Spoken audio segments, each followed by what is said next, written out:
Okay, guys, we are live. So for those listening at home, welcome to the Dungeon Musings YouTube channel. My name is Kevin Madison, and I will be your Dungeon Master today. Today we are playing, we're playing our ongoing campaign, playing Advanced Dungeons & Dragons 2nd Edition, playing through Carl Sargent's classic Night Below campaign. And with me tonight are the stars of the Night Below campaign. We'll go the order I've got you guys on the screen here. I'll tell us who you are, who you're playing, and what level are you currently? So first up is Jeffrey.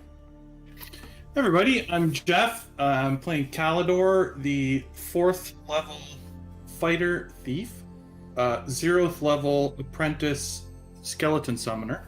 Nice. And that's it. Nice. Next up is George. Hey, I'm George. I am playing a human invoker called Knox the Unexpected, who is currently level 3, enough XP to be level 4, and 3/4 of the way to what he needs to be level 5. Very nice. Yeah. Yeah, you guys got a lot of XP at that last session. Next up is Dave.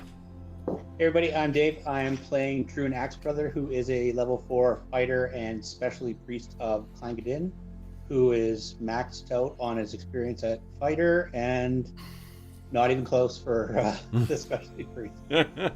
Nice. And Dave, that is a pretty fancy looking shirt you got on there. Who made that for you? This it was some hack armor guy who. No, just kidding. Nice. And last but not least is John. Everyone, I'm John. I'm playing Dorman Kettleborn, the 4th level thief illusionist. I've got enough experience to be level 6 thief and 5 mage. We just have to go train. Yeah. Awesome. Okay, so then, guys, let's see here. Last session was a fairly eventful one. You guys want to tell us what happened last time?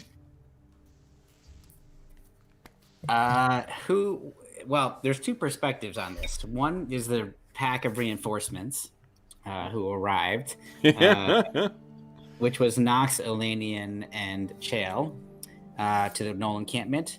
The other was the group who had already been fighting and were inside a giant tent, and that was Druin, Calidor, technically Bergour, And Dorman. and Dorman. Scampering around trying to find a good backstab point and never found it. Yes, well, you probably made the right choice. It's almost like there's a lesson to be learned there. I don't know. I think everybody, it was a very good strategic play on the part of many of the PCs. We had an Earth Elemental that Knox wound up summoning using his staff. That was helpful as well. Knox and Chael, however, did go down. Nearly dead. But in the end, the rest of the gnolls who were still alive started to flee. And the various members of the parties who were still up were able to give healing potions to those who were down. Some of us sustained some permanent injuries, but we're all alive, thankfully. Yeah. But we did save the Aarakocra from being slaughtered by so far by the gnolls. Yep. Now we know there's more left. Well, what we're going to say is that with the bone grinders either driven off or dead, and with the master of the gnolls dead, the pack master, and you've got an earth elemental under your control, there's really nothing they can do to stop you. So, and under your control kind of depends on the moment. Very true. Rockslide is an unreliable. I would not expect him to pick you up at the airport. Right. But thankfully, there were none of my allies in the vicinity of Rockslide when I lost control. Of course, Rockslide being the resident Earth Elemental that has been summoned from Knox's new staff of or is it Staff of Earth or Staff of Earth? Yes. Yeah. +2. Very nice. Very cool item. So, then, guys, what I said in. We said a little bit in Discord. I gave everyone their XP in Discord, and then I also gave treasure and the loot too. So I thought we might go through and just quickly refresh everyone's memory for what we've got in terms of loot recovered. I'm also assuming that 3 days will pass So you can assume that between the two clerics, or the two specialty priests, you guys will have sufficient healing, and from Kusuk, to be able to top up your hit points again, guys. So, that's great. Yeah, because you'll be healing with the 3 days is 9 hit points for all of you because of your rate of natural healing, and the right, you're on the camp map. Hold on, I can see this. I don't really give a shit what you guys. I mean, of course I'll move you over. Here we go. That's right. You probably want your tokens. So then, in terms of loot, here's what you guys have recovered from the Knoll encampment once all was said and done. 7 potions of healing, 4 potions of heroism. Remember, that's something that only warriors can get benefit from. 2 oils of immunity, which grant you -4 armor class for 1 turn when you rub them on your armor. 8 Fangs of Fury, which when broken grants you +5. I put down +5 hit dice for 1 day. It's hit points, not hit dice. Okay. Yeah. Gotcha. I was like that. It's like those things are awesome. Yeah. Those things are what happens when you work a full day, run a full session, and then try and sit up and type shit up. Actually, it was like midnight your time. Yeah. Then 4 watchful herbs, which when you consume them, you can see invisible targets for up to 1 round, or 1 turn, so 10 minutes. 2 scrolls with hold person on them, 1 scroll with entangle, 1 scroll with wyvern watch, 1 scroll with heat metal, 2 scrolls with slow poison, and 1 scroll with cure disease. You also found something called a flicker cloak. And whatever strange race crafted this shimmering silver garment is not known to the sentient races of the Flanace. The dark blue threadwork along its edges make out symbols that none of you understand. The wearer can 3 times per day cause magical writing to appear on a flat surface, maximum of 6 words, which will last for 24 hours. And then 3 times per week, the user can use it to shift into the ethereal plane momentarily. To do so in combat, you vanish into the ethereal plane on a speed modifier of 5, so you roll your initiative, add 5, that's when you flash out, and then you reappear on a speed modifier of 10, so your initiative plus 10, and in that time, you may move up to 75 feet in any direction through any barrier other than magical barriers that specifically prohibit that kind of movement. Question. Yeah. Mechanical-wise, that would take your turn to do that whole shifting thing, right? You wouldn't be able to Yes, do that's anything your else? action. Yeah. Next up is the Lamia's Staff. This shaft of blackened wood has been carved to feature the stylized features. Look at that. Got some class writing there, too, using the same word twice in a sentence. Try not to die of envy there, George. It's okay. There's no writers in this gaming session. Yeah, you got 2 of them. God damn it. Stylized with features of women and vicious lions topped by a scorched bronze lion's head. Wielders of the staff gain +4 saves versus poison, and it attacks as a +1 quarterstaff, doing 1d4 +1 damage on a target. You may also expend 2 charges when a target is hit to age it 10 years. Alternatively, 3 charges may be expelled to cause one of the opponent's limbs to wither unless it makes a save versus spell. However, it only has 13 charges remaining. That's nasty. Next up is the Urn of Desert Winds. This is a 6-inch tall vessel of black iron that has depictions of stylized desert dunes on the side. Those who bear the urn do not suffer any adverse effects from temperatures up to 140 degrees Fahrenheit or 60 degrees Celsius, and if uncorked, it fills a 50,000 cubic foot area in 1 round with blowing sand totally obscuring vision. If left unstoppered, it will fill another 10,000 feet each round until 120,000 cubic feet are filled. Once the stopper is replaced, the blowing sands vanish. Next up are... Oh, yeah. Is that just like infinite usage? It doesn't use up? Doesn't use up. Okay. Yep. Next up are 4 beckoning bones, each of which can be cast at the ground when a blasphemous word is spoken to summon a bloody human skeleton that will remain for up to 1 hour, if not destroyed beforehand. Once it is destroyed, it changes back into a beckoning bone. Summoned skeletons have AC 7, movement 12, hit points of 30, THAC0 19, and 1 attack with a weapon doing 1d6. They take half damage from piercing and slashing weapons, but bludgeoning weapons do normal damage. Next up is a Ring of Divine Winds, which appears to be made of light, cool, bluish steel. Wearers may at will communicate their emotional state to any target within 5 feet, as long as the target's intelligent. And priests who wear the ring gain an extra 1st, 2nd, and 3rd level spell slot if they can cast those spells, and gain a +1 bonus to turn undead. And when they do that, it's accompanied by a strong wind. I think Chill's the only one of our group that can turn undead anyway, so... Yeah, it's true. I don't think... that's why, because Allegor don't turn undead. True. They prefer to use their axes. So then next up, we're getting into weaponry here. Next up is Faux Fang, a gnollish spear that functions as a long spear in the hands of man-sized creatures. Wielders gain a +1 AC bonus, and targets who hit the wielder in melee must save versus breath weapon or take 2d4 piercing damage. Faux Fang counts as a magical weapon, but does not grant a bonus to hit or damage. Faux Fang is a large-sized weapon, has a weapon speed of 8, does 2d6 damage versus small or medium targets, and 3d6 against large targets. It also has a reach of 2, meaning you can attack targets up to 10 feet away, and you can choke up on the grip, but it takes you your...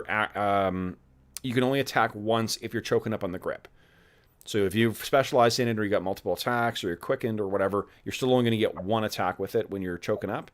It does double damage when set to receive a charge, and must always be used with 2 hands. Finally, it grants a reroll on all saving throws to resist effects that would wound the target's pride. So things like forcing you to surrender, forcing you to flee, but not something like just being friendly to you. So it doesn't even give you a save against charm, but it would give you a save against a fear spell. Next up is the Ancestor Mask, a Dvergar-designed mask that may be affixed to any helmet. It appears to be the face of a roaring, bearded dwarf, and it grants DR1 to the wearer versus force effects, like Magic Missile. The wearer also gains a +1 to their effective level when casting priest spells, and that doesn't mean you're going to get extra spells, just means you count the spell effects as 1 higher, and you gain a +1 to the score of all priest category proficiencies, so religion and whatever other ones are healing, I think is a priest one. Next up is Rereshvia, which is an elf-crafted composite longbow crafted from a bright white wood, featuring stylized depictions of unicorns along the length. Wielders gain a +2 to strength, and they double the duration of any magic herbs that they consume. And then once per day, the wielder may also touch someone with one of the ends of Rereshvia and restore 1 hit point of damage. While Rereshvia does not grant a bonus to hit or damage, it does count as a magical weapon. And lastly, you have Urfalak, a dwarf-crafted battle axe of bright steel, which grants +2 to hit and +2 to damage and -2 to weapon speed, which also does double weapon dice damage, so 2d8, on a hit when the wielder rolls a 17 to 20. Strength and magical damage bonuses are not doubled. The wielder may also, at a gesture, extinguish torch-sized fire, or smaller, within 25 feet at will. So you gesture within... the fire goes out. So, you also gained 300 copper pieces, 750 silver pieces, 1,500 gold pieces, and 90 platinum pieces. That is a nice axe. Yeah. So, that it's is not a the lot of gear. money, considering what it costs to level up. Is the only. Didn't you guys got a crap ton from those bugbears though, and you haven't trained since then. I guess that's true. We didn't train since then. No. Okay. So, yeah, go ahead, Ken. Assuming we can get all this stuff back. Yeah, I was wondering, Kevin mentioned something about just doing the time rather than paying for it at a certain point, so... Yes. You guys are not there yet. Your highest level character in your party right now is 5th, going on 6th. Mm-hmm. So, not yet. Oh, Keep saving your pennies. really expensive. I think, yes, I think that's a good point that Druin has made, that we need to be able to carry all stuff with us. Knox can carry quite a bit. We do. I was gonna say we've got lots of, they've left behind quite a bit of, gear. Well, you guys didn't make. I had sort of half-assed thought that by having that wagon in the middle of the camp, that it was going to be like Chekhov's wagon, Like, it was at some point you guys were gonna realize you could just like roll the wagon into them, or roll the wagon into people, or use it as rolling cover. That never happened. Nope. So you do have a wagon. You do not have horses, but you have a wagon that you can drag stuff back. So You have an earth elemental. say again. You have an earth elemental. Yeah, you can summon earth elemental every day. It's true. That's Although true. you're using up those charges pretty quick. Yeah, then. that's the only time they. Oh. Yeah. But that is a possibility too if we need to. How far are we from? What's the closest city? Actually, You guys are. Let's take a look at the regional map. Same one Go. we've been at. Rihonal. Here we go. So you guys are way at the edge of the Thornwood near the Patchwork Hills. Oh, it reminds me, I got some. Carlton's probably. Oh, there we go. So let's see here. I think Yeah, let's quickly get the. Arlen and then Milbourne. So here we go. 10 miles is 14 feet. So it's about 20 miles as a crow flies. And But unfortunately, we can't fly, and there's all sorts of true. crevasses and escarpments and Yep. Let me get the movement chart here. Here we go. I really need to, this weekend, organize this shit. Although I keep saying I'm going to add Serene as a character, and I haven't done that yet, so let's not hold our breath. Okay, so it's heavy force, so it's about, I said, what, 28 miles, give or take? He said 20 about. About 20? Okay. Didn't I? Yeah. Yeah. Okay. Oh, you know what I learned today, too? Is that the sound of the tauntaun is based on the sound that otters make when you feed them. Oh. Yeah. Because someone had posted something on Twitter about an otter, feeding an otter. I'm like, this is the most adorable thing ever. And someone commented about, like, oh yeah, that's why Ben Burt used the sound of an otter to make a tauntaun sound. I'm like, I can't not hear tauntaun now. Right. It's just tauntaun over and over again. All right. So I'm not sure. I may have got the name wrong. Ben Burt, but That's Brett? right. I don't know. Okay, so it is at the speed that you guys will be traveling, given the terrain, given your small stature.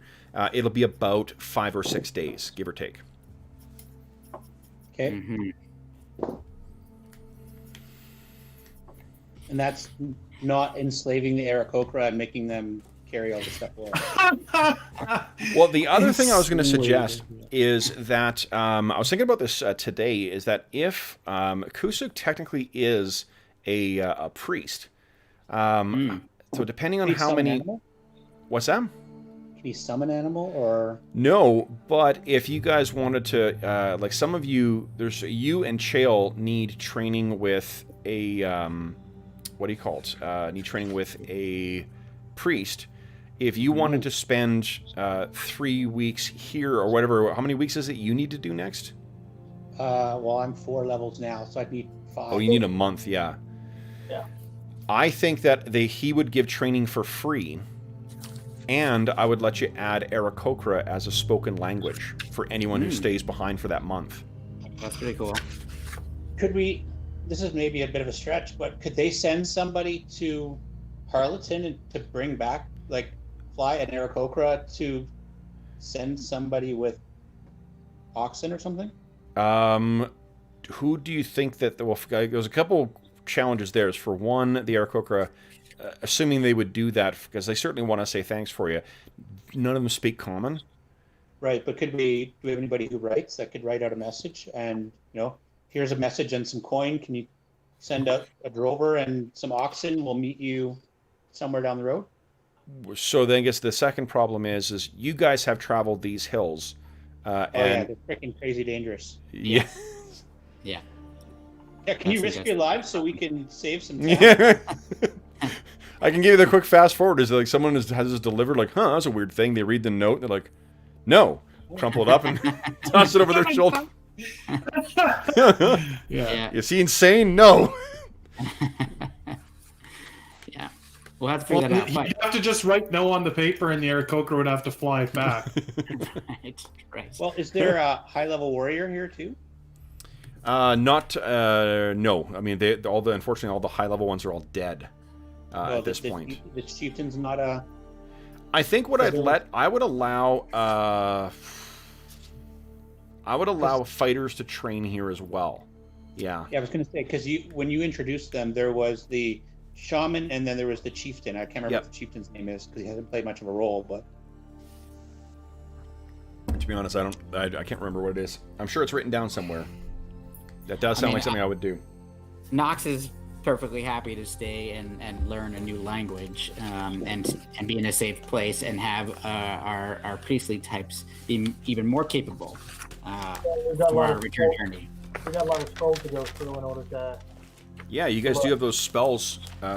And the other thing, they won't actually charge the priests, because the priests and the wizards, if you guys can help with the, with the warding, I think by prayers to your respective gods, like you may remember that Kusuk, the Aarakocra shaman, his mentor, the person who was teaching him, he died before he could really pass on everything he knew. So Kusuk's understanding of what, safe handling for this artifact was unfortunately lost. I think it would go both ways. So they would benefit as well from learning some common. So I would say that there's enough of them that could pick up broken common.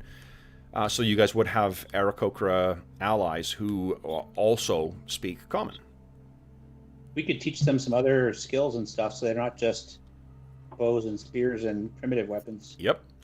And the third thing I'll say too, guys, is, and I thought of this before, that, how things had went as well, but since you guys have saved Featherfall, and since you guys have now made allies with Aarakocra, Aarakocra is now an eligible PC race, because I've got rules for it in Complete Book of Humanoids. So if you have to get a replacement character at some point, one of these Aarakocra could quite happily join you guys. Cool. Kalidor slips on his sword. No, he goes running out of the cave. I've had a good life! Boom. Kalidor, maybe Japanese or something? Half Japanese? Yeah, seppuku. Commits ritual suicide. So then, so then that, if you guys are kosher with that, that will I'll let Hobbs know that he's had a month to train as well too, or to prepare scrolls. Because the thing is, with those of you who are wizards, you can't prep spells and learn new spells while you're training. So we seem to always have difficulty finding time for you. So this is sort of like, that might be a good opportunity for the priests among you, or for the the wizards among you, to get some of that homework done that you need to. Yeah. Okay. All right. Yeah, I totally love the idea of us spending some time here with them after all this work we've done to save them. Sure. So how many? Let's see here, Jeff. You're 4th level as well as a fighter. Yeah. 4th level fighter. Okay. So then that means the two who are training. So, oh gosh, Druin, you'd need to know what your 4th level fighter, right? Druin will train here as a fighter because he, if I read my notes correctly, has already prepaid. Oh wait, what did I prepaid somebody.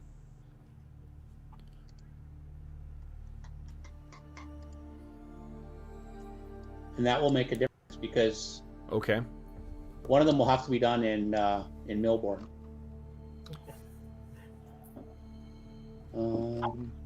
Dorman's going to be like, we'll be able to travel till the spring, guys. It's still late summer. You're not even into fall yet, or to autumn. Well, I doubt he'll have enough money to even level up fully, so. One sec here. Well, for the party members who are saving money by training here, there may be more disposable cash at hand. Right. That's cool. Didn't think of that. Money notes.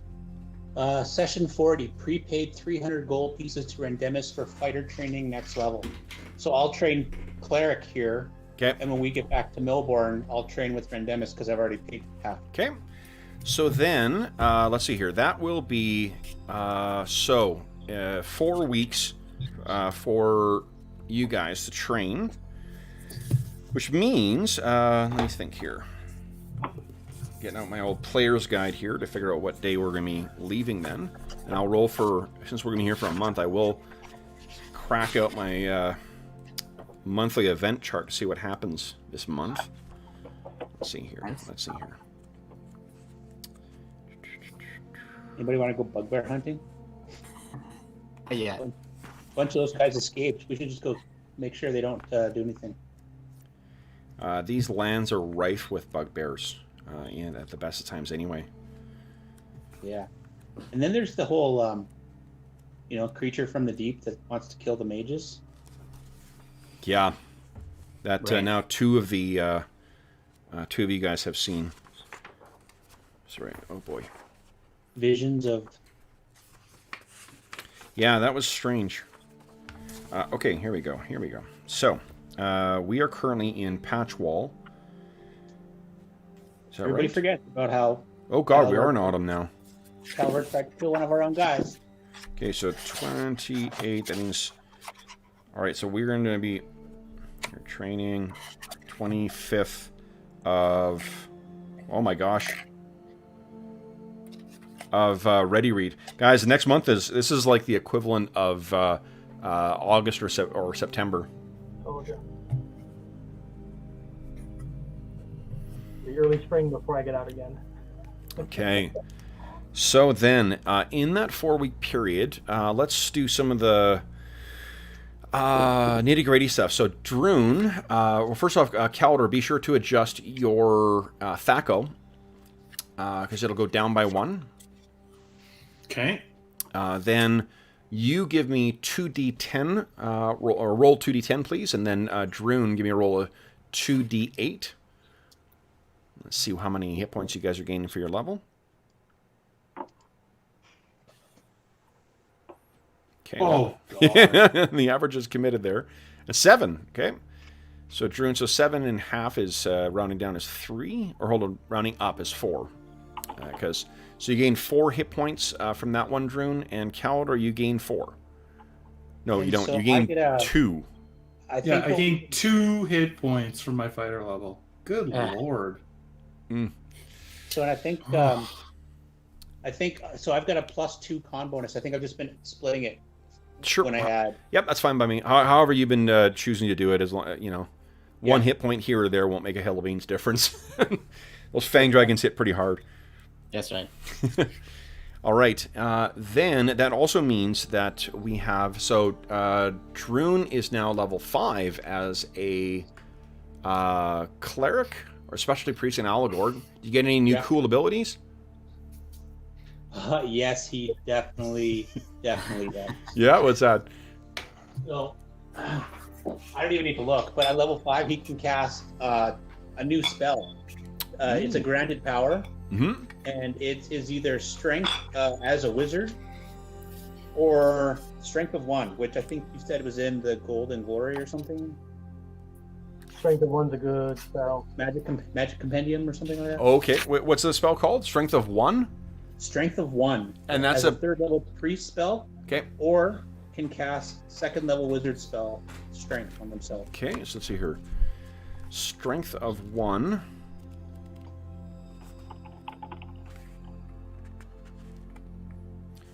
Is 3rd level spell. Duration is 2d6 rounds. Casting time 6. Range 10 yards. 1 creature plus 1 creature for every 2 levels. By casting this spell on a group of lawful creatures, the priest imbues each creature with a strength bonus equal to that of the strongest creature in the group. To be affected by a spell, all creatures must touch the hand of the priest at the time of casting. Recipients can be a mixed group of lawful, neutral, lawful, good, or lawful evil alignments. It will not take effect if any creature is neutral or chaotic is included in the group. So, do we have any other lawful characters in our group? Cricket. I don't cricket. think we do. So strength, I don't know if strength has the same requirement of the lawfulness. No, it wouldn't. That's So, only here. One So, out. Nope. Strength is 1 hour per level, but the casting time is 1 turn. Okay. Area of effect is only the person touched, so I'd probably be doing it on myself. Increases the strength of the character by a number of points or 10 points after 18. Benefit of the strength spell lasts the duration. The amount added to the strength depends on the recipient's group and is subject to all restrictions of the strength due to race and class. Yeah. So you gotta, for gnomes in particular, I think gnomes have a cap on what their strength is. Yeah, it can be 17. Okay. So yeah. And then for every point... So as a warrior, I'd get a D8. Yeah. Oh.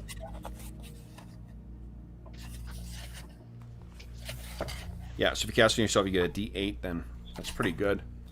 And racial ability requirements? Oh, it means it caps at what your strength can be? Okay. Yeah, like gnomes have a -1 to their strength and a +1 to their intelligence. Well, it's actually in the DMG. If you guys look on page, and George, you'll have yours very shortly. I'm going to mail yours on either this weekend or Monday. On page 20, it tells you what the ability requirements are. So gnomes can actually have an 18 strength. Oh. Dwarf? Yep. Dwarf 18 strength. But don't you try and have an 18 dex. No siree. 17 at most for you, my friend. So, but it says, or you can get the 10th points. So if I roll an 8, Well, and I've got a... Whenever you're 18, every point after that translates to 10% increase on Yeah, because only warriors get that percentage strength. Yeah. Right, so I've got a 17 right now. Yep. So I would go to 18 and then 18, 10, 18, 20, 18, 30, like that? Yep. So if you roll an 8, you would go up to 1870. which is huge. Yep. Yeah. Which I think is a Charlie Daniels song, isn't it? So I'm thinking The of... spell cannot confer more than a strength of 19, nor is it cumulative with other magic that adds strength. So don't carry that bow. Right. All right. So yeah, that's a once a day Clankadin power in addition to any spell and additional spells I would get. Okay.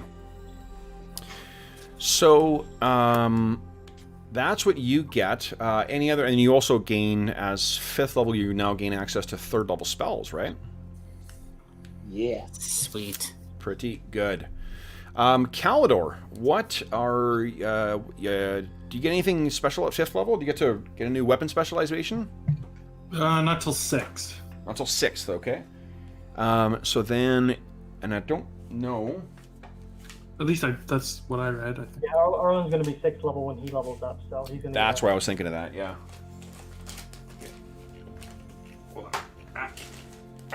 Yeah, I really need to organize this stuff. Oh boy. All right, here we go. I'm just going to check and see for... And so now, Kev, how does this work? So, I just gained 5th level. Yep. So, I can only have experience points to be 1 point less than 6, right? Is that how... Yes, that's right. Rule? Yep. So you have 1 point less than 6 right now. You can only ever gain 1 level per training, so... And then you need to wait... We need a random encounter on the way back. Well, you need a week of time to pass between when you complete training and when you start gaining XP again. Mhm. So... We need to go slowly on the road. And then pick a fight with a badger. Is that right? Well, we could... Doesn't have to be challenging though. It does have to be challenging, yes. Right. If history is a guide, we could get lost. Lots of things can happen. Yeah. Yes. Over 20 Well, minutes. and it takes me 4 weeks or 5 weeks to train my rogue level, which is enough time to... Your which one? Your thief level? Yeah, my thief level. Because you're going to 6th level as a thief? No, 5th level. No. Remember, But I'm it's, saying... it's the number of weeks that you are... it's the number of weeks you have to train is equal to your current level, not what you're Oh, becoming. your current... Oh, okay, sorry. So, yeah, I have 4 weeks to train for... Yeah, well, I mean, yeah. the thing is, if you're training, that's not... that doesn't count towards the time when... You have to be adventuring for a week, and then you can start gaining XP again. Yeah. So... Let's but see I'm here. saying I could gain 1 warrior experience during the time between that. No, you're not listening. Sorry, Jeff, or I'm not being clear. If you you need to have a week clear where you're not training or doing anything else. Once that week passes, then you can start gaining XP towards fighter again. Right. Right. Yeah. So that means you can't be training as you can't double or keep that on top of your training as a rogue as well. Those cannot be coterminous. They need to be discrete. So the rogue training does not count as week off from fighter. Precisely. No, but the travel back to That might. where we're Yep. going does. Yep. Yeah. That might. Yes. Yeah. Okay. So non-weapon proficiency. I'm just checking to see if you guys. So neither of you guys will get new non-weapon proficiencies at this level. No, and I've banked a point into healing so that at 6th level of priest, I'll get the healing proficiency. Yep. Nice. Oh, cool. Very nice. You have two clerics with that then. Okay, so I think that's... Make sure, and again, make sure you adjust your THAC0 on all your weapons as well, too, Calidor. If you're a 5th level warrior, your THAC0 should be a 16. And then during yours won't change until you get that. Okay. 6th level warrior would be. Yes. Oh my god. Oh boy. Are you doing that right, Calidor? What? You My lost- total experience was 47 or whatever. Yeah. 49,000, but I can't. I actually only have 31,999. Oh. I'm 1 XP short of 6th level. Okay. So the number Okay. that I had typed in there was incorrect, essentially. Jeez.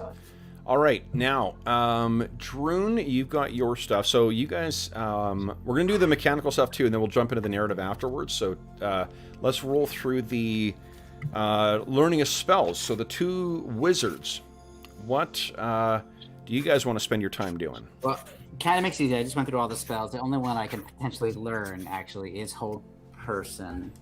In fact, let me just. Oh, because of your level, I suppose, as well, right? Well, level. I can't learn it. I can't learn it until I can't learn it. Not yet. Do you mean? Are you looking at those 3 spellbooks that were found? No, I was looking at the scrolls. The scrolls, you can't learn any of those because they're all clerical. The Knolls didn't have The any. Hold Person was a clerical. Got it. Yeah, Okay. hold up. Let me. It's a little further up on the Discord chat right now. Yeah, I was just looking at the list. Oh, sorry. Yeah, no, those guys. That's totally fine. Yeah, Oh, here we go. They were all the rest of them. None of them are. Here. The Hold Person was the only one that was both. You know what I'll do? I've got. Oh shit! Fuck no! I don't want to do that. You That's got what I lots want to more do. XP than I actually have total. Well, the fighter really ramps up that you need lots, and its bonus gives you lots. Like Yeah. I didn't lose Yeah. nearly as much as Jeff did, but Okay, so George, I just posted a screenshot of the spell books on Got the it. Wednesday and Friday night session, so that'll be an They're- easy reference for. yeah, they're in the party loot. Oh, are they? Okay, there you go. Okay. All right, and then Dorman, it sounds like you've got some of your time planned out, though, right? Oh yeah, I've got some spells that I want to learn. How much room do you have left in your spell book? I have. Where did I put that? I think it was Steve that was pushing up I have against. 40 pages open. Excellent. Okay, great. So let's learn some spells then. Pretty sure being a specialist, I get a 10% bump to my chance to learn spells. Of the specific kind. Can you double check in the book? Yeah. Which you should have at hand. I do. Yeah, I'm Awesome. 95% sure that that's correct, since we're using percentages. Let's see here. Specialist. Oh, I've opened up too many darn things in the last little while. Oh, house rules. Here we go. Perfect. 15% bonus spells. Okay. It's which? 10%? It's 15%, 1/5 bonus. Oh, nice. Okay. And a minus 15 when learning from other schools. Ah. Right. Okay. Oh, God. From all other schools, not just your post school. I think in post schools you can't learn full stop. Right. Oh man, that's that's brutal. My intelligence is rather high, so it's not as brutal as you think. Okay. Yeah, well, wait and see. 15% is pretty substantial. I got a 100% chance to learn any illusion spell. So No. You have a 99% chance. You can always fail. okay.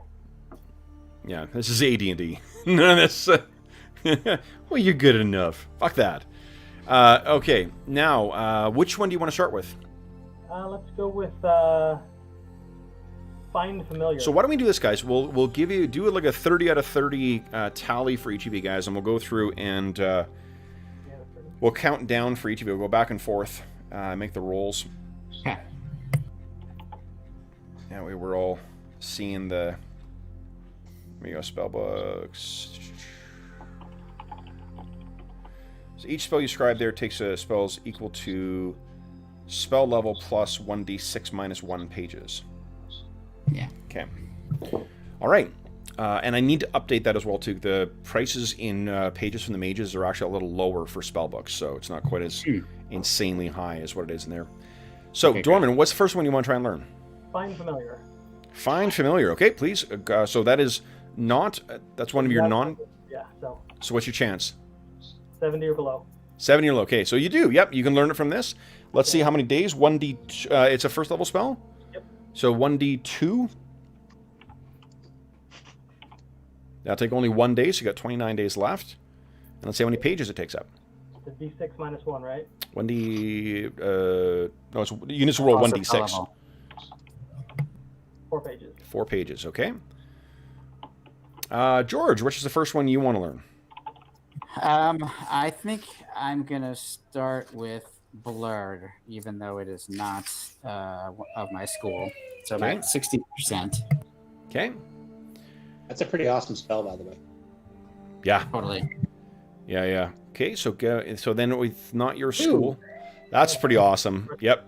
No problem. Give us a D2. Right. Let's see how many days. 2 days. So you got 28 days left of training. And then give us a D6 roll. Let's see here. Is Blur first or second level? Second. Second. Okay, so 1D6 plus 1. So it'll be 5. 5 pages it takes up. Okay. Dorman, which one do you want to try next? Ray of Enfeeblement. Okay, and that is a which? Charm spell. No, so what level?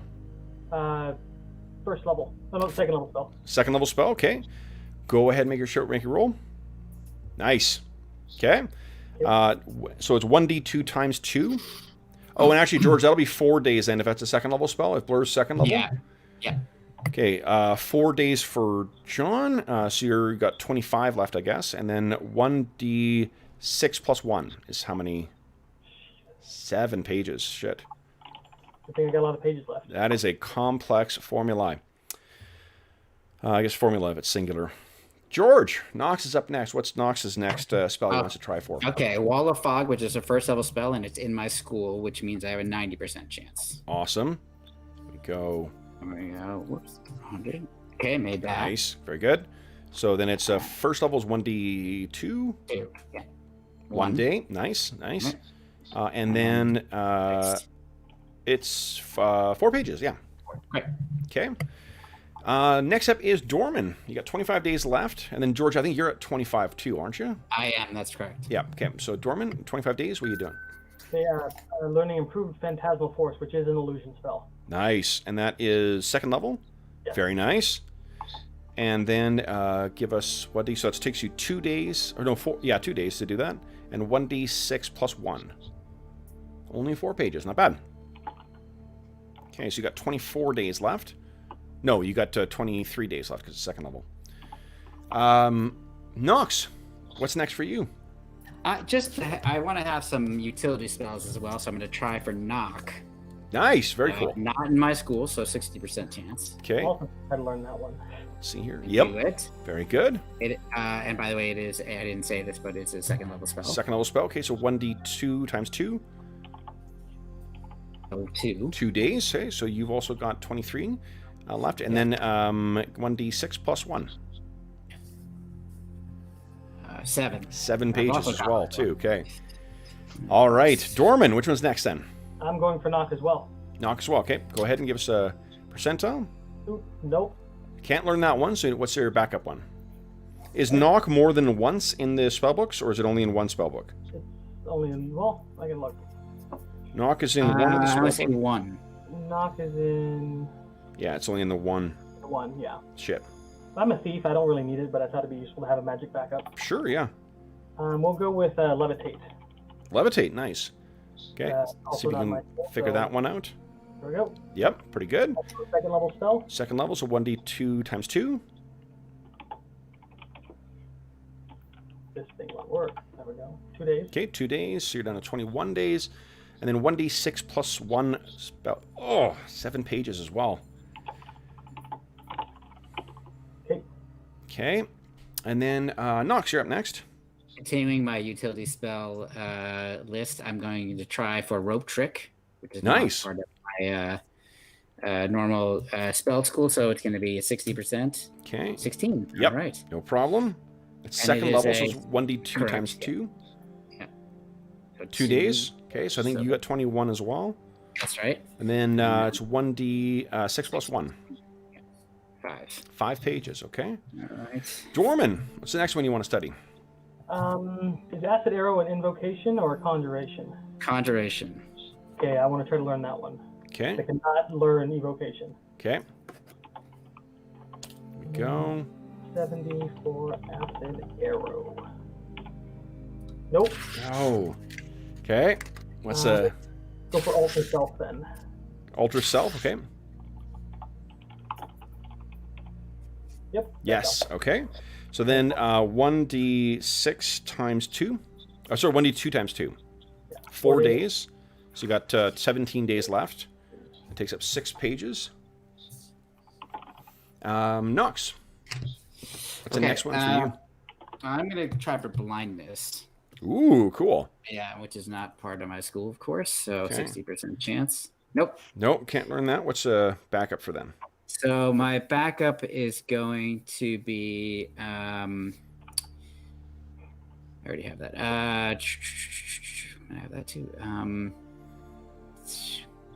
I really wanted that one. Let's see. I think I will go with Continual Light. Just. Oh no! Wait, is that Conjuring? God damn it. No, it's Alteration. Excellent. I'll try for that. Okay. Also 60%. No. Fuck. Oh, jeez. Which spell was that? That was Continual Light. The Continual Light is, I Is think. that for second level spell? Oh, it's only in the one book too. Shit. I thought it was Yeah. in 2 for some reason. I only see it in 1. Okay.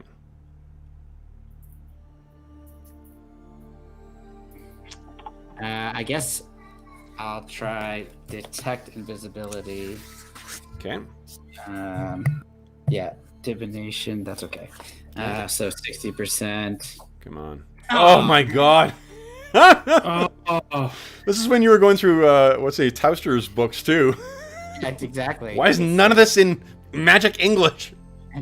Deja vu. All right. I don't want anything that's like I have to touch people. Yeah. That's not a good idea. What about misdirection? Can you? I'm gonna try the Darkness 15-foot radius. Sure. Yeah. Okay. Yes. All right. So that's 1d 2 times 2. Let me just double check, make sure it's alteration. It is. Okay. Good. Okay. 1d2. Okay. It's 4 days. Okay. So you guys are keeping pace with each other. 17. That's so funny. Makes it easier for my math, guys. Yeah. And then 1d6 plus 1 for pages. Yeah. Wow. 6 pages. Jeepers. Getting close. Okay. Dorman, what's next for you? That's it. I'm saving the last 12 pages for my level 3 spells. Okay. I am going to do the same because I currently have. Well, I mean, I guess I could always buy another book. Second book. But, Yeah, they're expensive. but I don't. I can't do conjuration, so there's stuff here that's just cool that I can't take. So I think I currently have 17 pages left as well. I have 83 pages of stuff. So, you know what? I'm just gonna go over. Oh no, I can't do Charm Person is a charm spell. Can't learn that either. I think I basically. Let me just double check friends here. Okay.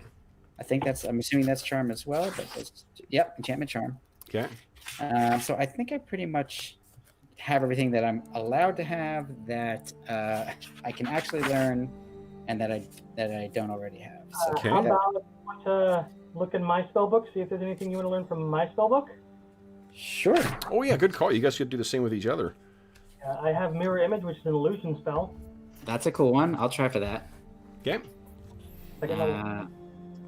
Here we go. No. I don't understand. Why would you write it like this? Well, so Knox, like in fiction, he looks at it and tries to read, and he's like, "No, I don't think I want that spell."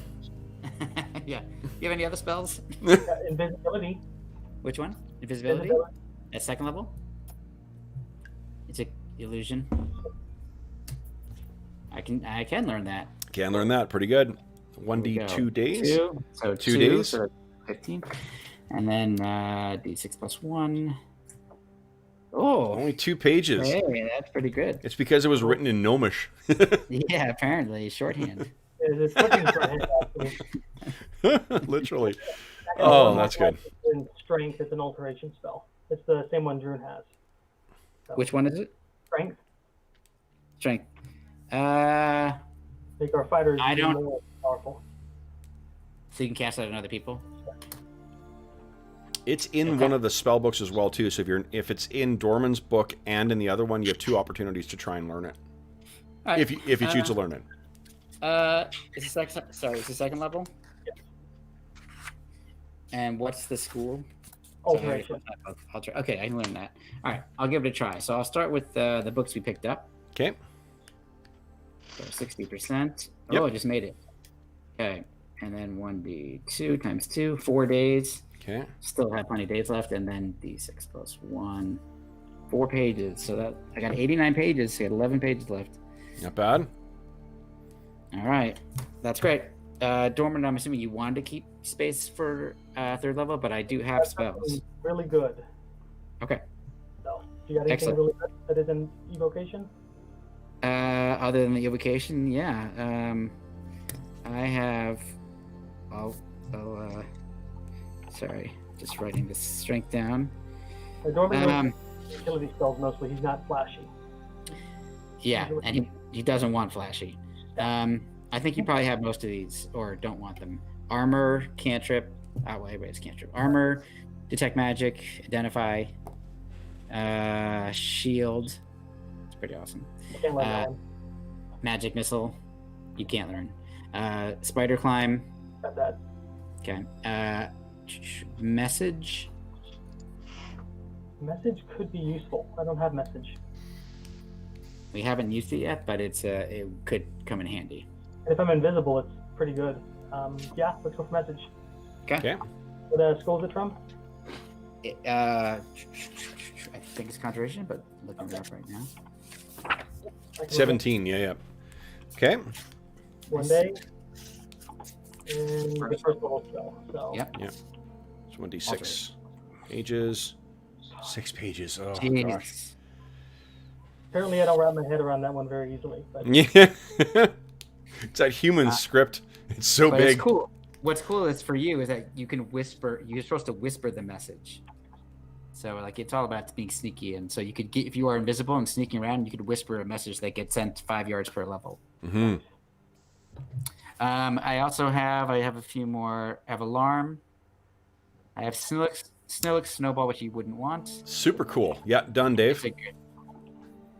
Yeah. And, Yeah.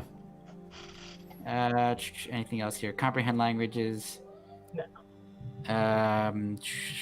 Featherfall, which you have, and then the ones I just got. That's it. do you guys believe Raven Feeblement is a charm spell? I think it's necromancy in later editions. Which is hilarious that I learn it now. Yeah. Huh. Okay. So one of the nights that they're done training and these guys are doing their Sidekick. spells. Hey, buddy. Hi, buddy. You got anything? Is he waving? You say hello.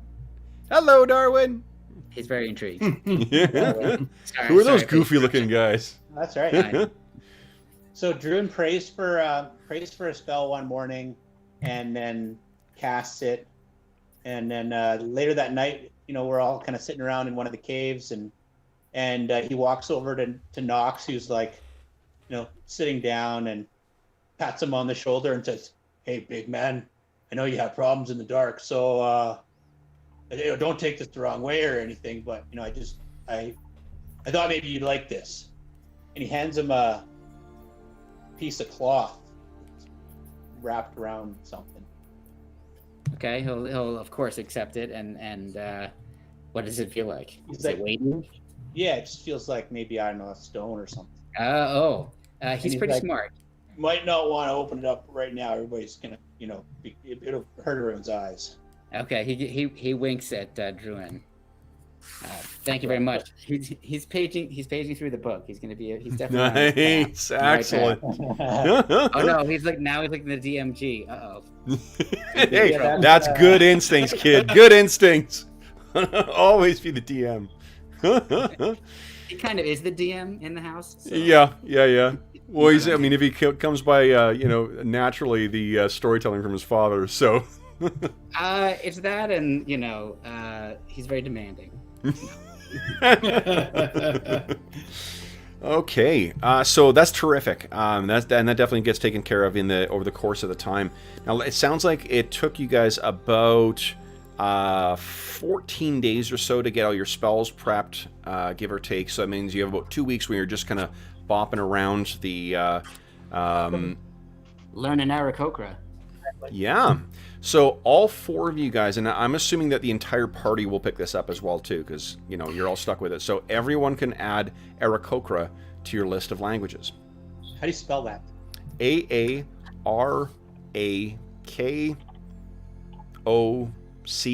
I think. Yeah, sounds Wait. right. Yeah. That's right. Cool. All right. My D&D spelling bee. Round 1's down. Now spell Umberhulk. Illithid. Shit. All right. Hey, speaking of illithids, I'm wearing a Mind Flayer t-shirt. Are you? Fantastic. It's a little foreshadowing for this campaign. I mean, I don't know what you're talking about. Who would unleash those monstrous things on players? Especially in this edition. Oh my god. They're awesome. As with my other spells, I have to choose whether I'm going to have strength of 1 or strength prior to, right? Like I have to pray for how I want to cast it. That's one of your granted powers, right? Yeah. So the way I've been playing those is like at an earlier level, I was given either you get a choice every day between Spiritual Hammer or Rock Burst.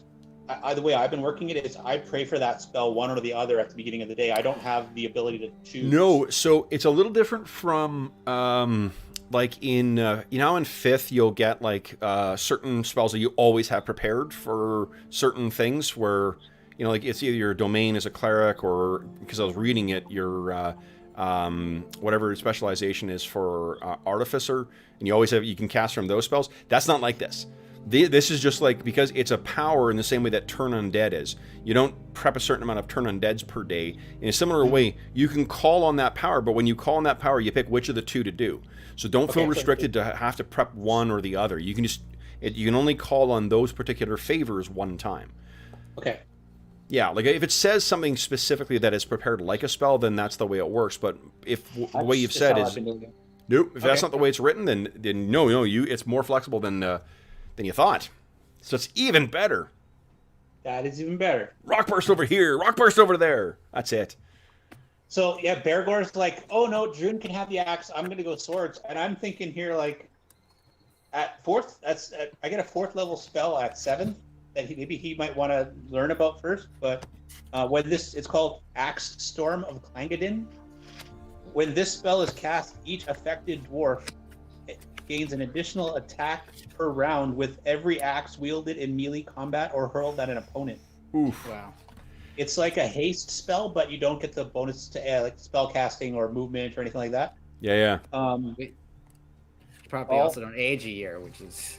For the purposes of this spell, axes include battle axes, hand axes, hatchets, throwing axes, two-handed battle axes, and non-magical or magical axes can be affected. Wow.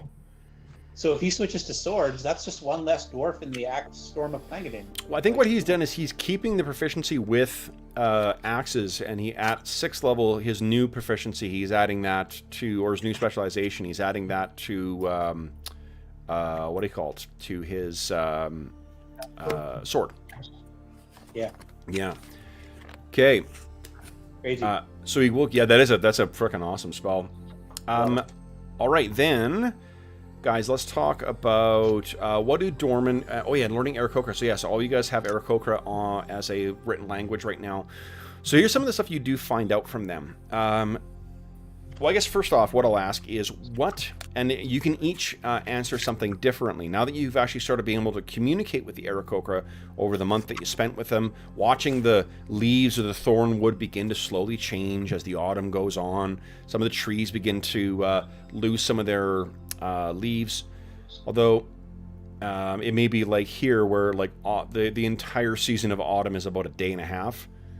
Where just everything's green, green, green, green. Oh, look, they're all off. Shit. But what you see, and actually, it's got to be just a beautiful sight, right? Like from that high perch, looking out over the thornwood, seeing it change into that. It's like living in Connecticut. Yeah, it's like driving through Connecticut, full of orcs. So, so what you have time to do is to ask if there's anything that if there's anything you want to talk to them about that you weren't able to before, any questions you might have for them. Thanks to Druin and Chael's help, you guys are, and of course our wizards, you guys are able to set up a much more effective ward here. So the Featherfall community, they can safely house the Orb of Storms and communicate with that past elven spirit.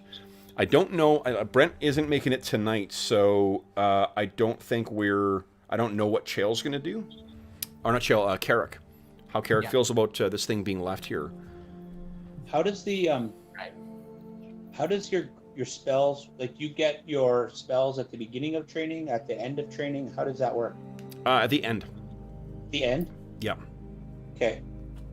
So that little gift for Knox is until I'm done. Okay. Okay. Okay. So guys, is there anything that you would want to be asking these guys about? Now that you're actually able to speak to them. We talk about the wards and what kind of ward he knows and see what we can teach him. Yeah. I'm assuming that gets sorted out over the course of the time. Okay.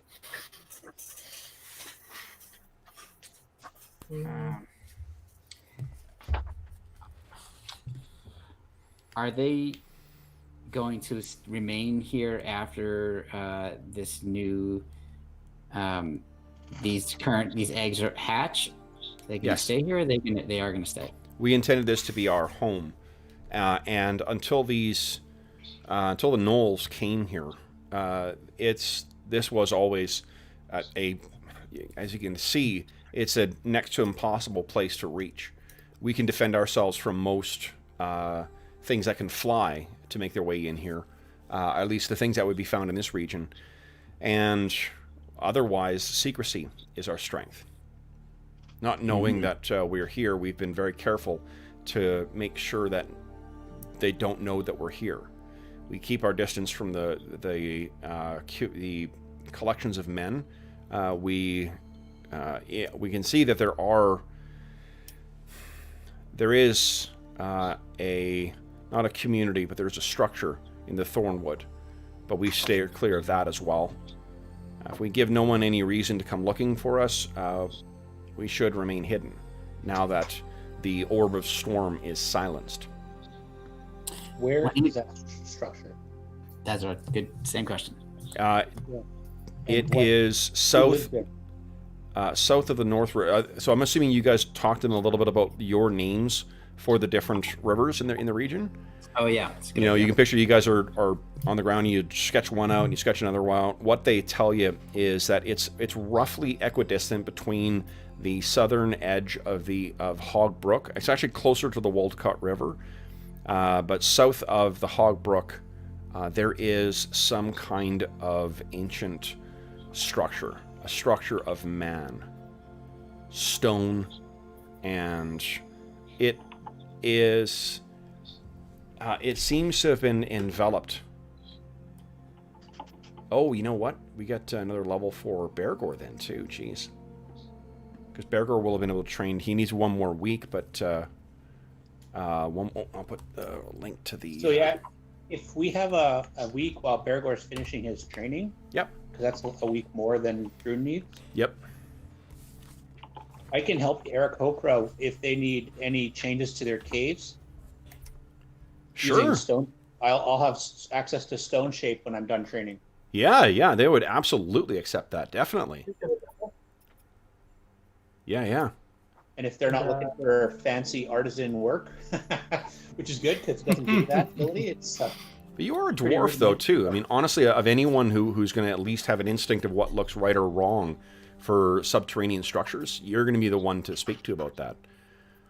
And not for nothing, that's the magic that allowed the gnolls to make their way down there. What up, boys? Well, hello there, birthday boy! Hey! How was the birthday? How was the cake? It was great. It was my parents and my grandparents, and, you know, nice to see everybody, even in this time of pandemic with masks on and all that sort of stuff. Yeah. Yeah. Good. Awesome. And I love your accessory as well, too. Oh, yeah. My parents brought it over on my actual birthday. And That's they were great. Like, oh, you should put it in the background. I apparently decided to do that. Yeah. And I forgot about it. Is this where we sing happy birthday to Arlen during the middle of a session? You can't. What will happen is I'm going to have to shut up, and we'll have to pick one person to sing, because otherwise it just becomes this noisy... We learned that trying to do the Green Lantern oath all together. All right, then your resident armorsmith will give it a shot. Here we go. Good. This is from all of us. Happy birthday to you. Happy birthday to you. Happy birthday, dear Arlen. Happy birthday to you. Hey! Nice. Well done. Well done. Awesome. All right. So we have some other good news for you, too. Not necessarily for your birthday, but a happy coincidence. So, Bergour, how'd you feel about hanging out with the Aarakocra for a bit, training for free for a level as a fighter, and learning how to speak Aarakocra? That sounds awesome. Yay, good. Because that's what we did, so that works out well. There's a broken whisper right there. That's right. Awesome. Okay, great. Let's see here. Then, what we need is make sure to adjust your Thaco, Bergour. Give us a roll of 2d10. Let's show us how it's done. 8. Not bad. So 8 more hit points plus your, like, whatever insane bonus you get from your 18 con. 12 hit points, 59 plus 12 is 69, 71. Holy Jeez. God. I've got 14. 71 hit points. Holy shit. Oh my goodness. A first edition barbarian. Like, what the hell? Well, the trouble is, he's only got a couple more levels. Like, you stop getting hit dice at a certain point. I think it's 9th level.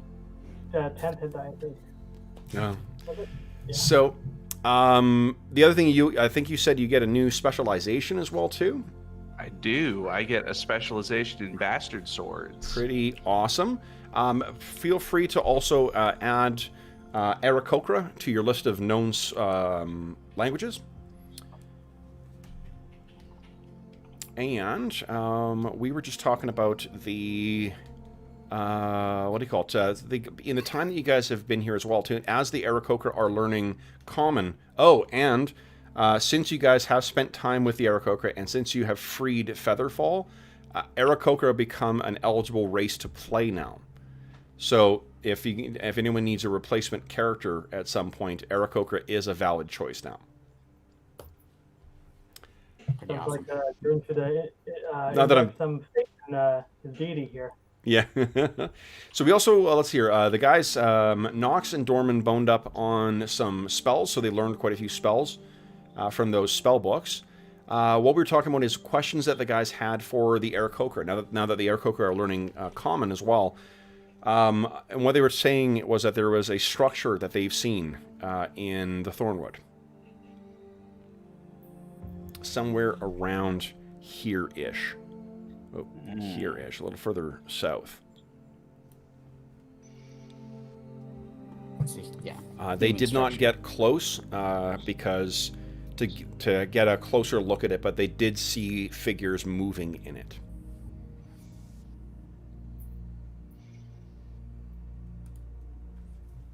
Anything else you want to ask these guys about? Did they say how long ago there's the last time that they saw that structure? Well, they've only been here 2 years, so once they sort of noticed that it was there, which would have been in the course of the last year or so, okay. They don't return. Okay. Again, like their strategy is to not be recognized, not be noticed. Okay. Keep Featherfall safe by having it unknown to the wider world. Another reason they would have done it for you, but they wouldn't have been crazy about going to town to deliver messages.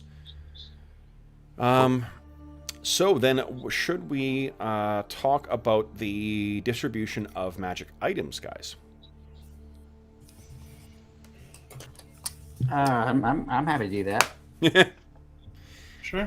Okay. I don't have a lot of things that I really, So before we do that, I don't mean to brag, but with my weapon specialization and my new THAC0, I could literally hit an unarmored target on any roll at all. Jeez. That's amazing. Your new THAC0 is what, a 15? THAC0's a 15, and I get +5 to hit with the Bastard Sword now. Oh my god, because of the magic, yeah. Because of the magic and because of the specialization. So, yeah. That's awesome. Pretty awesome. Okay, let's see here. Then, get back to the display here. All right, so let's talk about the... do you want to do the consumables first or big items first and then work our way down to the penny ante stuff? Big stuff first. Big stuff first, all right. So Dormans had mentioned that he would like to throw his hat in the ring for the Flicker Cloak. Anyone else have any interest in that? I think we should all put our names in for that one. I don't. We can roll greed and Dorman can roll need. Yeah, exactly. He can roll backstab. I don't know. No, that's okay. Okay. And can any of you actually use it? The only reason I thought of getting it because it's the only one Dorman can really benefit from. So. Well, actually, for a dwarf who can't move very fast, to be able to blink out of position and be super far ahead, that's actually pretty handy. I can enlarge you. You'll be fine. Like my thing. Hour to two, it's going to be. How do you guys want to like? What did Dorman get last time? Because I know Knox got his big thing was the staff last time. What did Dorman get last time with the big haul? I got a staff that goes boom. So he really hasn't gotten a lot in the last couple of hauls. I've got 2+1 weapons and a magic staff that goes boom. And I've been intentionally not taking much because I want the fighters to get their stuff. Yep. No objections then, guys? Nope. Dorman, enjoy your Flicker Cloak. Okay. It's going to be good. The Lamia's staff. Anyone want to lay claim to that sucker? Lamia's staff can only really be used by a wizard, I think, or a priest. Let me grab mine. Yeah, Knox has got a staff because it's Earth one. Elanion's got that. But what? Didn't Elanion have a staff? Yeah. Oh. Once again, I'll just... Not for nothing. My Encyclopedia Magica were gifts from my parents for my birthday. So every time I go to them, I always think of them as well. Well, if nobody wants to claim it, we could probably use it as collateral for training for a wizard. Yeah, because what staff does Elanion have? I can't remember. Elanion? Elanion has no magic got a staff. wand. Yeah, I thought he only has a wand. He has a bow. I think that Bugbear's bow. Yeah. Is this bow magical? The ring of and... He's got a couple, but I don't think he has a staff. I think he's got a bow and a wand and the ring of shooting stars. And does he have some type of magical armor or cloak? Or no, Knox has the dragon scale cloak, right? That's right. Yeah. Yep. Not Elanion. Correct. I'm trying to remember if he has anything else. He's got Sharp Bolt. I went with that spell. Yeah, but that's his spells. That's not a magic item. I feel like we should at least... Well, I mean, No one else can use it as far as I know, except, well, I guess Kevin's checking, right? It's not for priests, it's only for wizards. No, only wizards. Or sorry, Yeah. the this particular thing, anyone can use it. There's no restrictions on it. Yep. Oh. I mean, Knox has he doesn't need it. He doesn't care. He's very happy with the staff he's got. Yeah. It is a little bit too much of necromancy for Dorman to want it. Okay. It's also a little it's two-handed weapon, so it's a little. I don't think Dorman can comfortably carry it. It's like a garden gnome with a hockey stick. So I feel like that. Okay.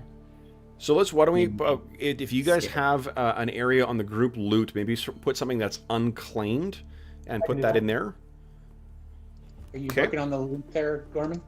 I've got all the items in there and the spell books and stuff. Awesome. Usually put a strike through temporarily for ones that are taken, but whatever. Yep. Okay. I can do that. Next up is the Urn of the Desert Winds. That's that one that if you pop it out, it makes you resistant to heat or to hot temperatures, 140 degrees Fahrenheit, 60 degrees Celsius. And then if it's uncorked, it fills up a pretty big area.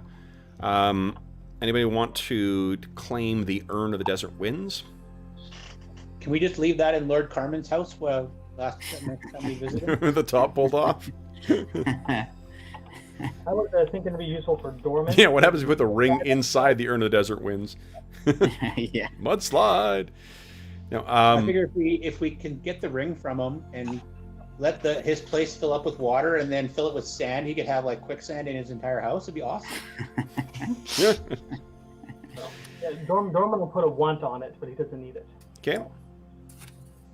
I mean, Knox is not interested in any of the big things. Okay. What? There's not, he's very happy with the rock slide. What about the bones? It's not really his style.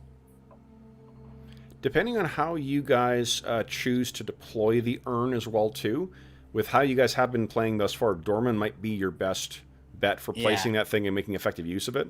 That makes sense to me. Yeah.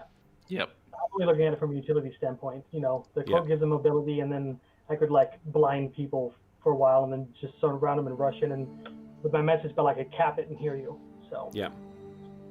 Or even just, I mean, like running out and blocking line of sight. Like if you had been there in the last fight and were able to position yourself between the archers and the other guys and yop that thing, you wouldn't. It would not have made you available, or it wouldn't have made you visible because it's not an attack. But it would have prevented, them from raining arrows down and taking out two of your other casters. Yeah. Okay, so Urn of Desert Winds is yours, Dorman. Okay. Well. Okay. Yeah, I'll write it down as mine then. I'll just put a want on. Okay, next is 4 Beckoning Bones. Toss them on the ground and speak a blasphemous word, and it summons a bloody human skeleton. Bloody necromancers. You do not need to be a mage to use this. Anybody can, if you know the word to cast out, it'll work for you. And the skeletons last for an hour, 30 hit points, 19 thaco, and their attacks do 1d6 damage. And if it's destroyed, it turns back into a bloody bone, or beckoning bone. Does the bone break after that, or is it just? Can you keep using it? You can keep using it until there may be a mechanic that you're not aware of, but until the witch hunters get you. Resisting the temptation, necromancy is not my thing. Definitely bring these to Threshold. It'll be great. I hadn't thought about that. It's one of those happy coincidences with the campaign. How about maybe use them as collateral for training for someone? I mean, that might be useful. Yeah, I'm sure like null magic items from, it only has a little bit of Yanahu in it. Why don't you put those 4 Beckoning Bones in the unclaimed category?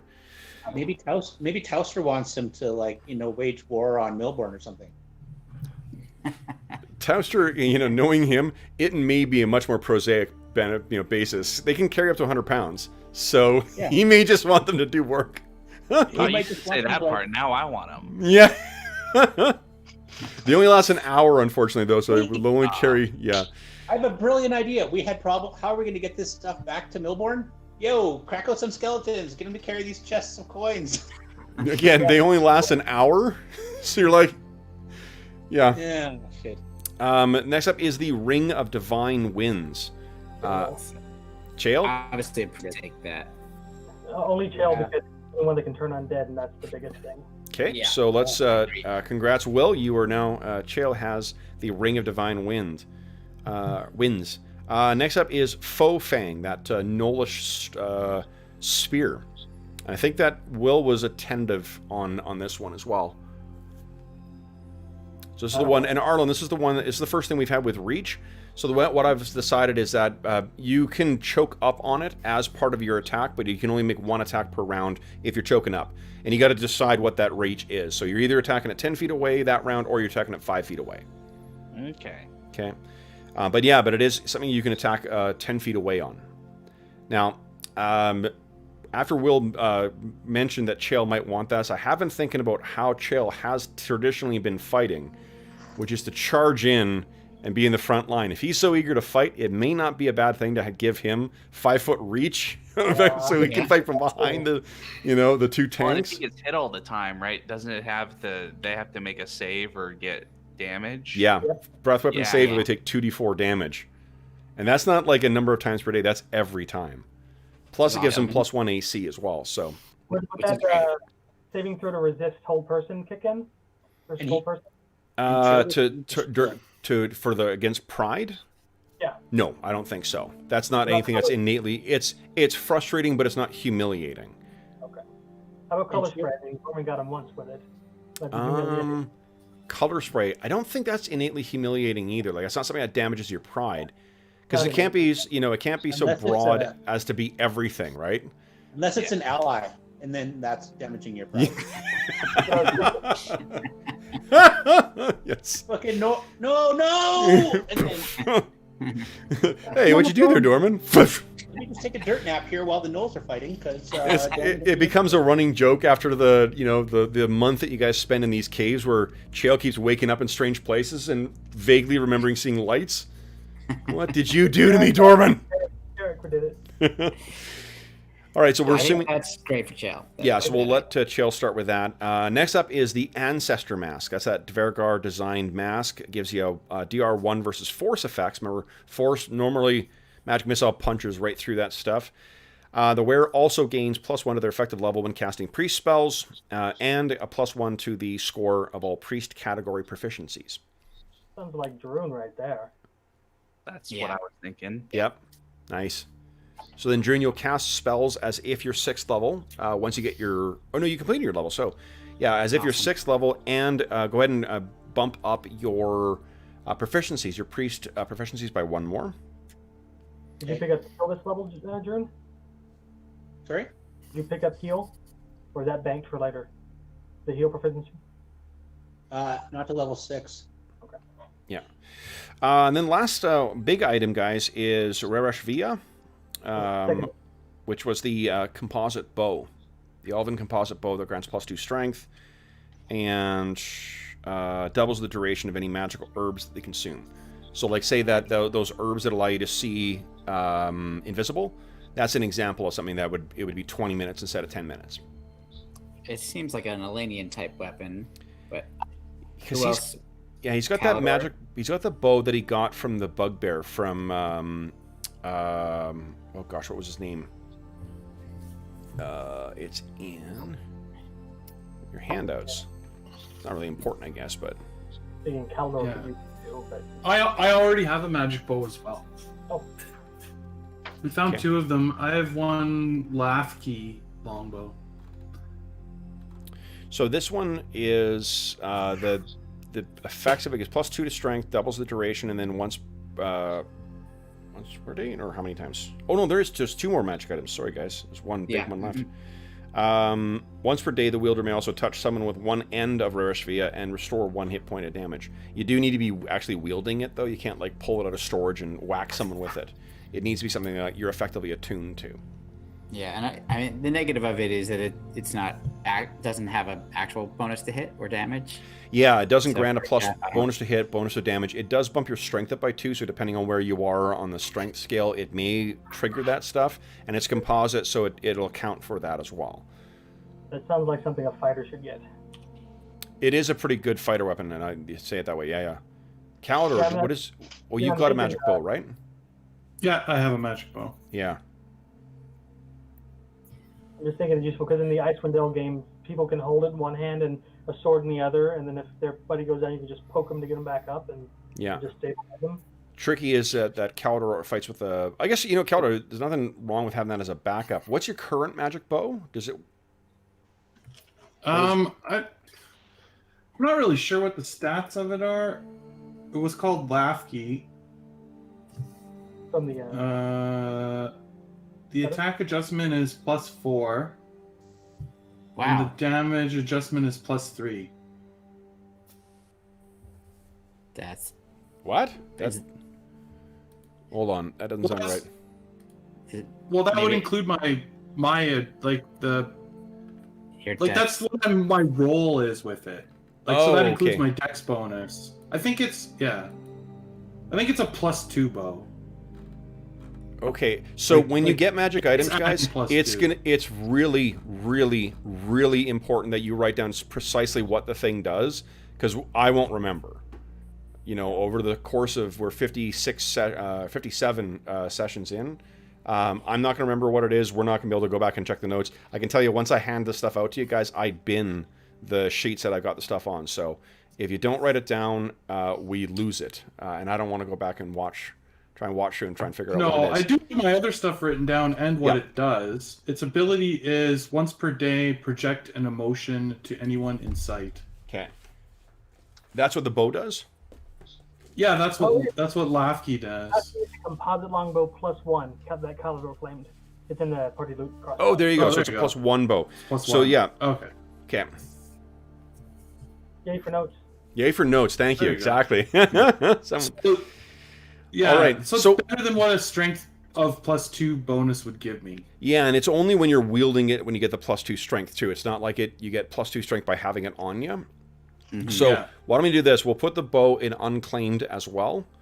Yeah. I can't remember if priests can use bows. I'll bet you that because of the elven connection. Oh yeah, right, because the proficiency. Yeah, so maybe Chael would want that. Does Chael have a bow? Can somebody check his sheet? I don't know. Only Kevin can. Oh yeah. I have longbow specialized in missile weapon type. Oh, so that'll be worth some of that. Yep. Which is affecting those numbers too. Yeah. Okay, so let's see here. He has no ranged weapons, it looks like. A thrown dagger. Chael's making out with his bandit. Yep. Yeah. Will's like, I gotta miss sessions more often. Yeah. Well, it's just the way it goes sometimes, right? Like some of these things will be. Yeah. He normally misses Fridays, so I'm just teasing. Yeah. Sorry. What I more meant is just the amount of stuff he gets. Like sometimes because everyone else is sort of topped up already. It's like your first session or second session with Ash, when your character suddenly had a shit ton of things. So last big item is Urfalak, which is the dwarven crafted battle axe. That's +2 to hit, +2 to damage, -2 to weapon speed, and if you roll a 17 to 20, it does 2d8 plus your bonuses damage as opposed to a 1d8. And at a gesture, it can extinguish up to a torch-sized flame within 25 feet. Very cool. It seems like it's got Druin's name written all over it. Yeah. But Bergour also is specialized in axes, so... Bergour used to like axes. It turned out that was more of an infatuation than a true love. Bergour has found his... The +3 bastard sword is... Well, let me just read this to you, because I don't have access to it yet, but in 2 more levels, Druin gets Axe Storm of Clangadin. When this spell is cast, each affected dwarf gains an additional attack per round with every axe wielded in melee combat or hurled at an opponent. It's effectively a haste for axes, and only works on dwarves. So just saying that. Well, I might carry a backup axe for that. Okay, well, I'll give you back your battle axe then. Oh, you can't give it back to me yet. I don't have enough room for weight. It can go on the cart on the way back. You hand it to him and then he just creaks and falls over. Oil can. Okay, well, then Druin is going to also put back Bruavar into the thing. I talked about it last time when I got the other great axe. So Yep. I will put Ruavar off my sheet and put it onto the party loot. That's that two-handed elven sword, right? Yeah. So Ruavar does. Well, I just took it off my sheet, so let me put it back for a second. Sure. Yeah. If you paste it in chat, while at night or underground, once per day, as an act, can act as if under the effect of blur, which distorts your form. -4 on the first attack against you, -2 on successive attacks. Nice. So I'll just paste that into the. Yeah, and I'll add it to the unclaimed list.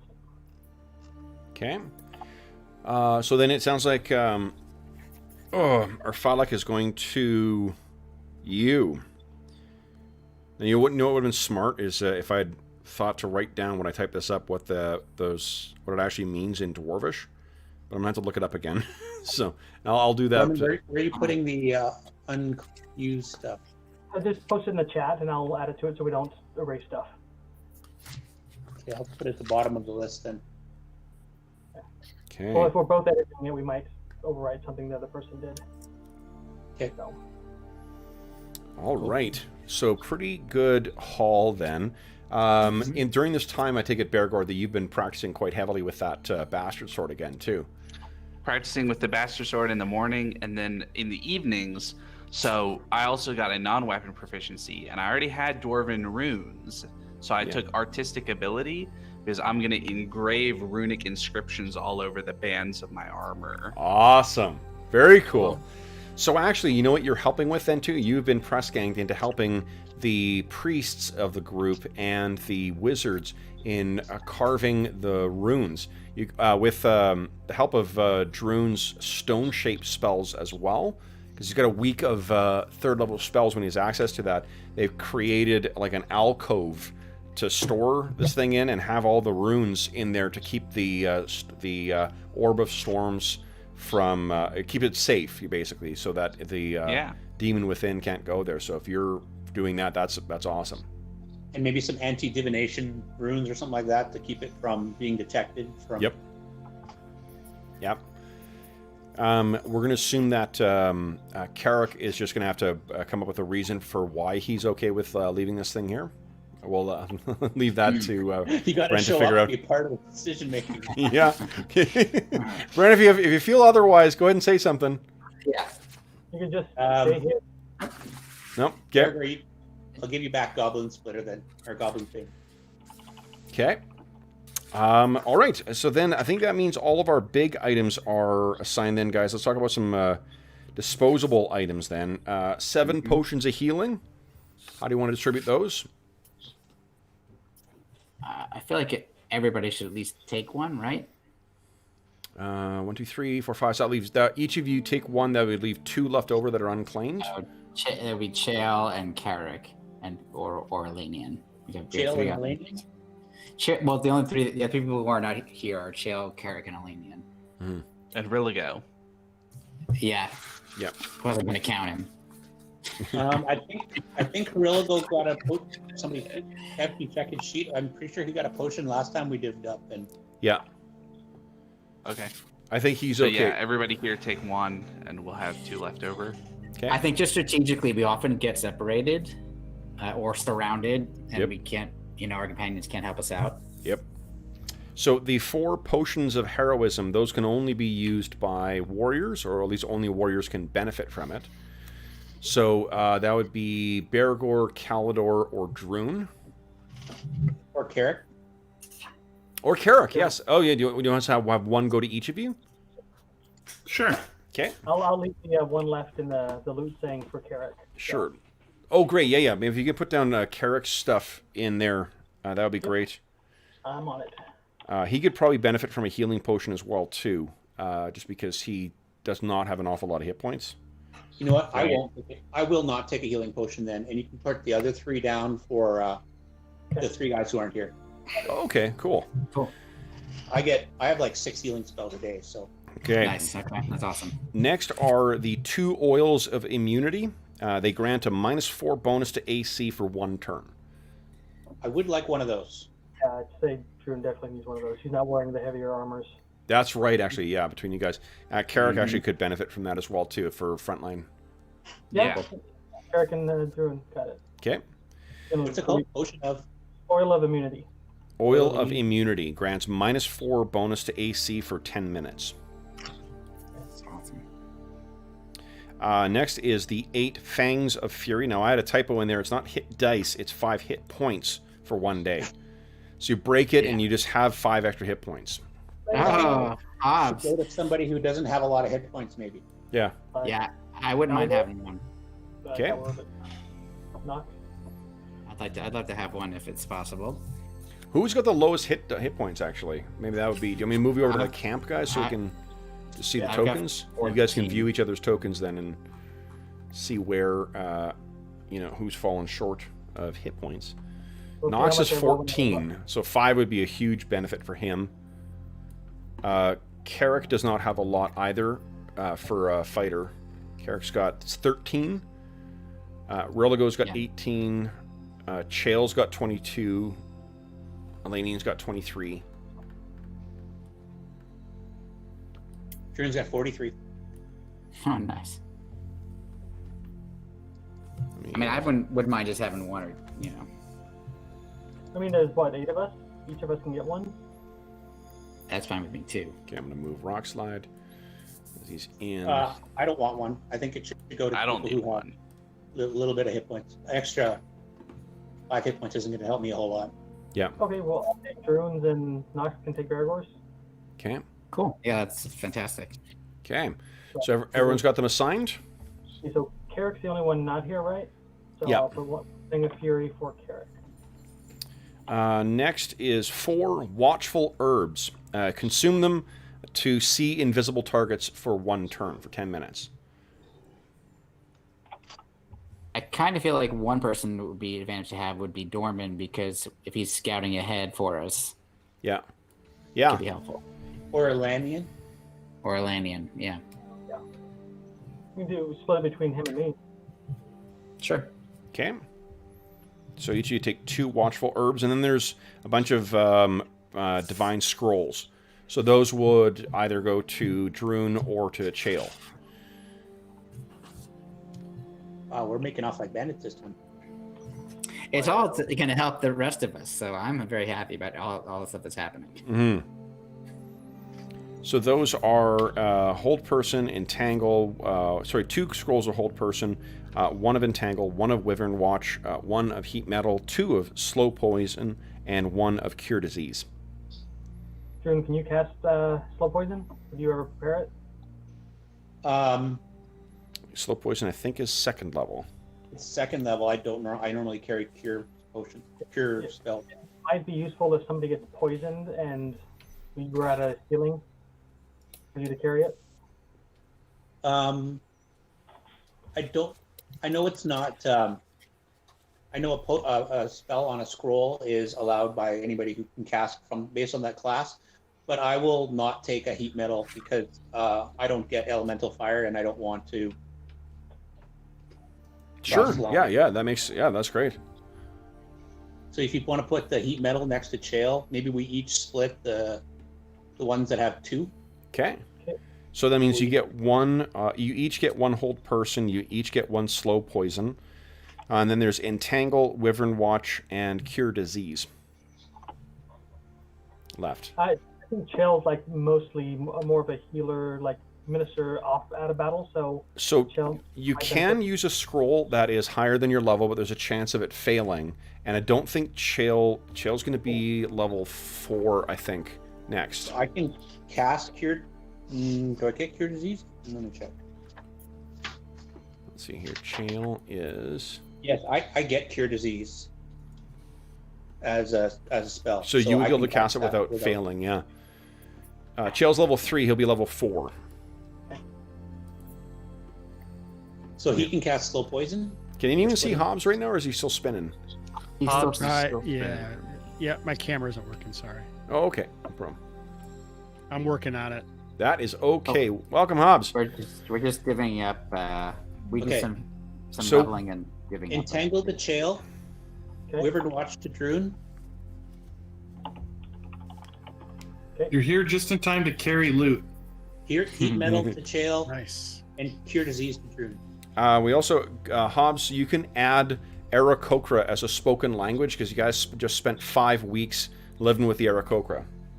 Ooh, do I get to pick some of those spells? You do, absolutely. Mm-hmm. How much room you got left in your spell book? A lot. Awesome. So we'll go. You can write bird shit as a smell you can tolerate. Stronger than before. If you take a look at I posted a screen grab of the. Yeah, I saw it. Did you? Okay, great. So we'll do that with you next. And then let's see here. We got. Free unclaimed big items. Yeah. What did Elanion end up with for magic items too, guys? I don't think they decided for him. Okay. The ones left over. Wait, the he got a longest healing staff. potion, right? Herbs. 2 herbs, I heard. Oh, yeah. The watchful herbs is for Elanion. 2 of them. Okay. He got 1 Fang of Fury, I think. 1 Fang of Fury. Okay. So you can break it and gain 5 hit points for 1 day. And a healing potion. And a healing potion, and I think that's it. There was a question of whether you would want that bow, or stick with what you got. Is it a +1? It is not. It gives +2 to strength, and it can touch someone once a day and heal 1 hit point. It does count as a magic weapon, though. It does count as a magic weapon, yeah. +2 to strength. That's weird. Mm-hmm. Interesting. Interesting. Mm-hmm.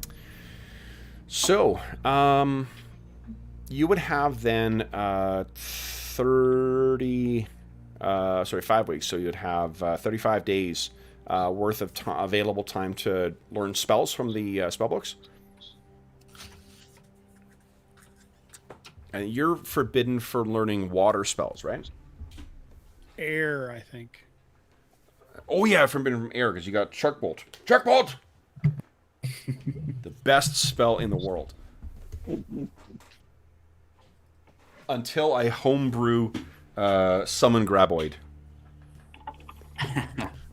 Then it will be even better. You just have the fly spell before you do that. What's that? You have the fly spell before you do that. Flying Graboid. You clearly haven't seen Tremors 2. I have 32 pages left in my spell. Excellent. Okay, so I've pulled up the page that has the list of water spells. So I'll tell you which ones you cannot learn. Oh, there we go.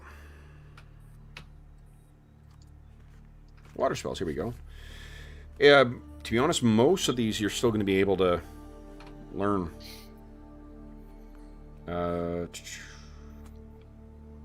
Oh no, air. You just told me air, and I'm still thinking fucking Shark Bolt. Yeah, Wall of Fog. So Wall of Fog you wouldn't be able to learn. If one of them has Stinking Cloud, can't remember, but you can't learn that. And Ice Storm. yes, Ice Storm you would not be able. Oh wait, I think Ice Storm you're good. You're not high enough level, but you could learn it. Yep, that counts as a water spell. Okay, so to be honest, most of these you're still free and clear to learn. Yeah, it's only Wall of Fog. So, let's do we'll quickly blow through what spells you're going to learn, and then we'll take our mid-session break, and then we'll come back and see what else happened in the month. The Aarakocra have been learning to speak Common as well, while you guys have been learning to speak Aarakocra. So you guys have had a chance to talk to them a little more and ask them about questions. Look at this show off here, a nat 20 with his new specialized weapon. Just taking it out for a swing, making sure that practice dummies know their place. So this is something where you have, I think in the fiction, what we've seen is you've just scared the shit out of about 3 Aarakocra warriors. What is it that they saw you do? Oh, there's I think I built myself like one of those, like they used to test katanas, the things of bamboo structures to cut through. Yep. I built myself up a couple of them, and I take kind of a twirl and then whack right through, and they all... Nope. Oh, Wow, that was powerful. Struck dumb. Yeah. oh, It smashed right through the internet. Take that. Oh no. Oh, you're back. You're back. Okay. I just cut through something, a really impressive training dummy, and they're like, oh shit, that's equivalent to like 3 null spines at once. Wow. Hey, Hobbs is in. Nice. And Hobbs is back.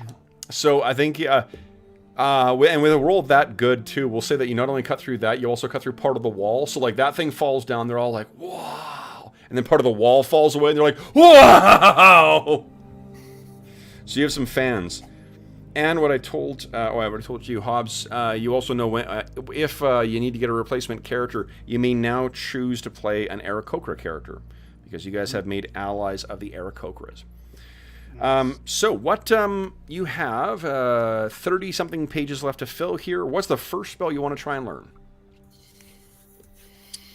And I can only learn 2nd level or below. Yes. Is that correct? Yep. If you only cast 2nd level, then that's right. Yeah. Yeah. Until I train. Correct. How about... Fuck. I should have looked at this. I don't have that one down here. Because Melf's arrow doesn't use a bow or anything, right? No. Yeah. You- Just a conjuration. Yep. I also learned that one. It's pretty tasty. It's pretty tasty. Let's how about let me look what I got again already. Jeez Louise, guys, I feel like I'm on the spot. I'm still thinking about Vietnam. Why don't we do right. this? Why don't we take our Let's take a mid-session break? and I'll figure So it out. Hobbs can take a look at the list and decide what it is he wants to use for his the few pages he has left. So then we will, for those listening at home, we'll be back.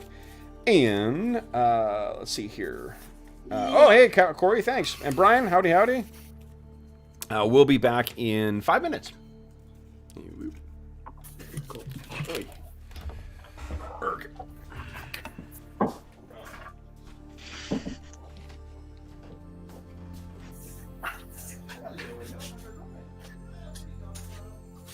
There she is.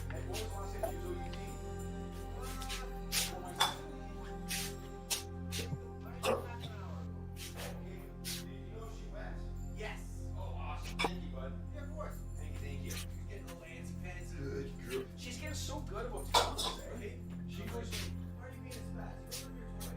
Oh, you probably want to see. Yeah. I see her, bud. She's so good. Like, she'll sit up in bed and let me tell what the door. When she needs to go, if she needs to get a number or something like that. And when we're hanging out at home, she'll just go and sit in front of the door and they'll just stare out and for me to notice. Hey,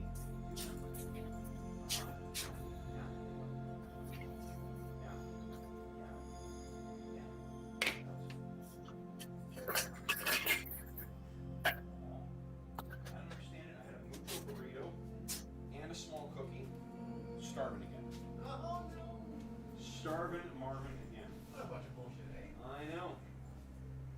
Oh my gosh. I should have lunch. At least more popcorn. I should have fucking signed up to a bit for you to, if you want to take some of that popcorn for a snack to work. If you find unattended popcorn in future, it's intended that you can take that. So, or all of it if you want.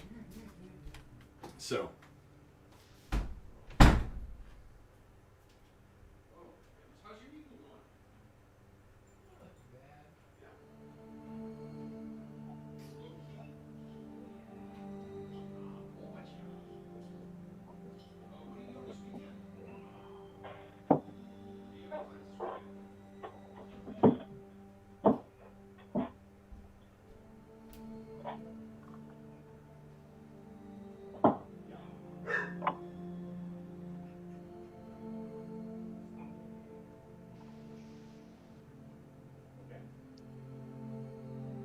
Hey, Arlen, you got any So do you have plans for tomorrow night? any issues with like using some of these magic items to get a discount on training? No, I think that's actually what I was thinking originally. Once I saw the list, I was like, I wonder if Yeah, some trainer might be willing to trade a couple weeks worth of work for a magic sword. Dorman needs 5,700 gold pieces to level up fully. And this training options that kills thief classes because they level up so quickly. Yep. Even even with warriors getting bonuses from hit dies, it's crazy.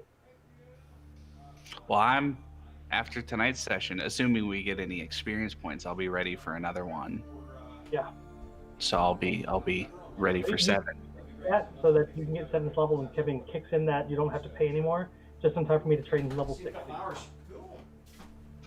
Well, and the great thing, level 7 is when the warrior's attack rate goes up.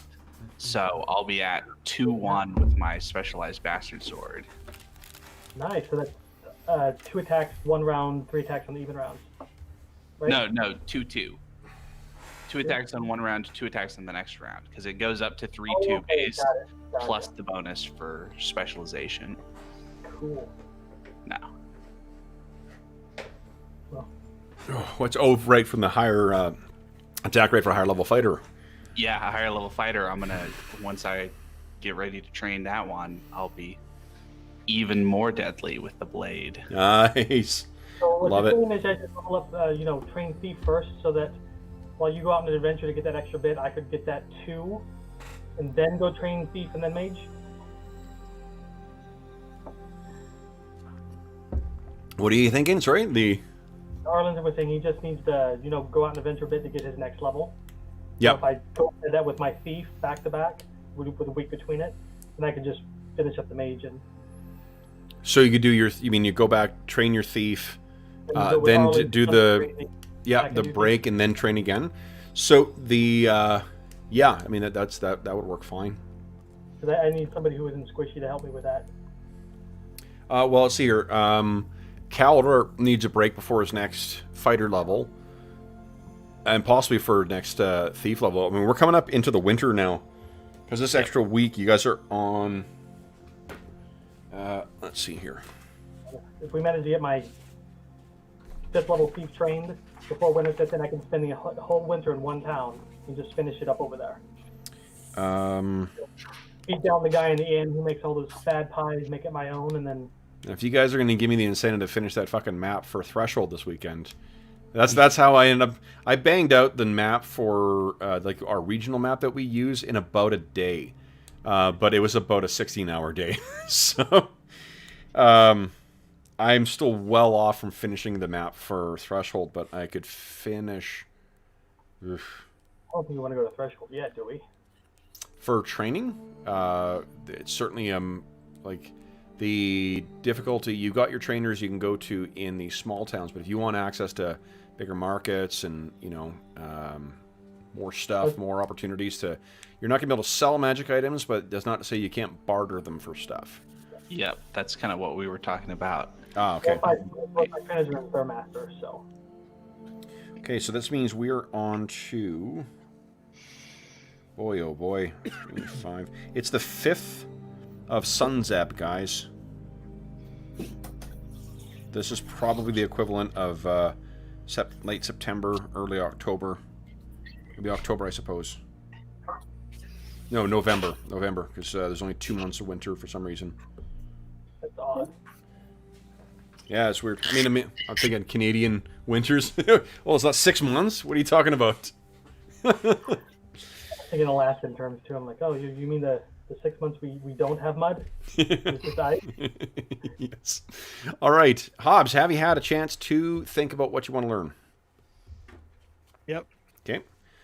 What would you like to start with? Blur. Blur. Blur is a 2nd level spell. Give us a percentile check. You know what my percentile check is? No idea. Me either. It's on Intelligence? character sheet though. Oh. It means your chance to learn spells. 70. 70. Okay, go ahead. Got a 48. Nice. Okay, so you learn that. 1d2 times 2. That's how many days it takes you.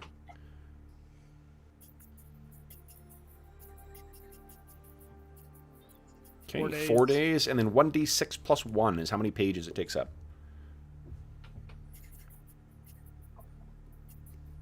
4 pages. 5. Not bad. Oh, 5, right? Put Into the plus one. 1. So 5 pages, okay? What I said, 32, so that's 27. Yep. Okay. What's next? Knock. Knock is what? First or second level? Second. Second level. Okay. So percentile. Yep. Knock. Give us 1d. Don't worry about the days actually, because you got 25 or 32 days or whatever it was. 35 days to learn. So I don't think you're gonna run out of. You're gonna run out of pages before you run out of time. 1d6 plus 1. Eesh. Yep. 6 pages. You got. What's that? 21 pages left. What's next? 21. That's all the farther I went. No. Might as well do. Do I have strength yet?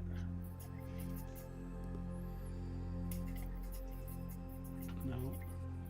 Try strength. Maybe I should go for sleep. I don't have sleep. Okay. I should have as many people with sleep as possible. Yep. Yeah, if he doesn't make it, I have it as well, so he can learn from me. Okay. So give her a try here. Yep, no problem. You can learn from this book. Give us a 1d6 1d6 flat. That's how many pages? 5 pages. Okay, so you're done at what? 17 pages now. 16. 16 pages. Okay. What's next? Grab that already.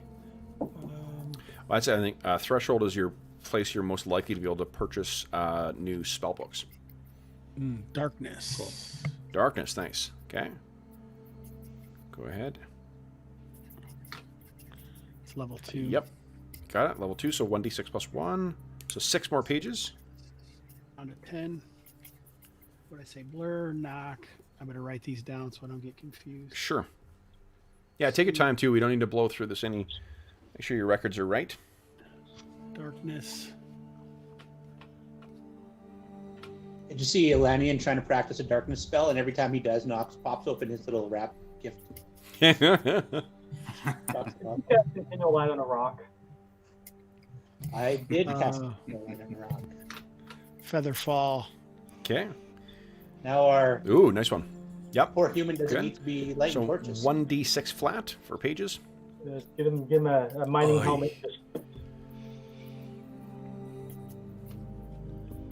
Okay, so we got 4 pages left. he's not being kind to him. No. Should I roll the pages first to see if they can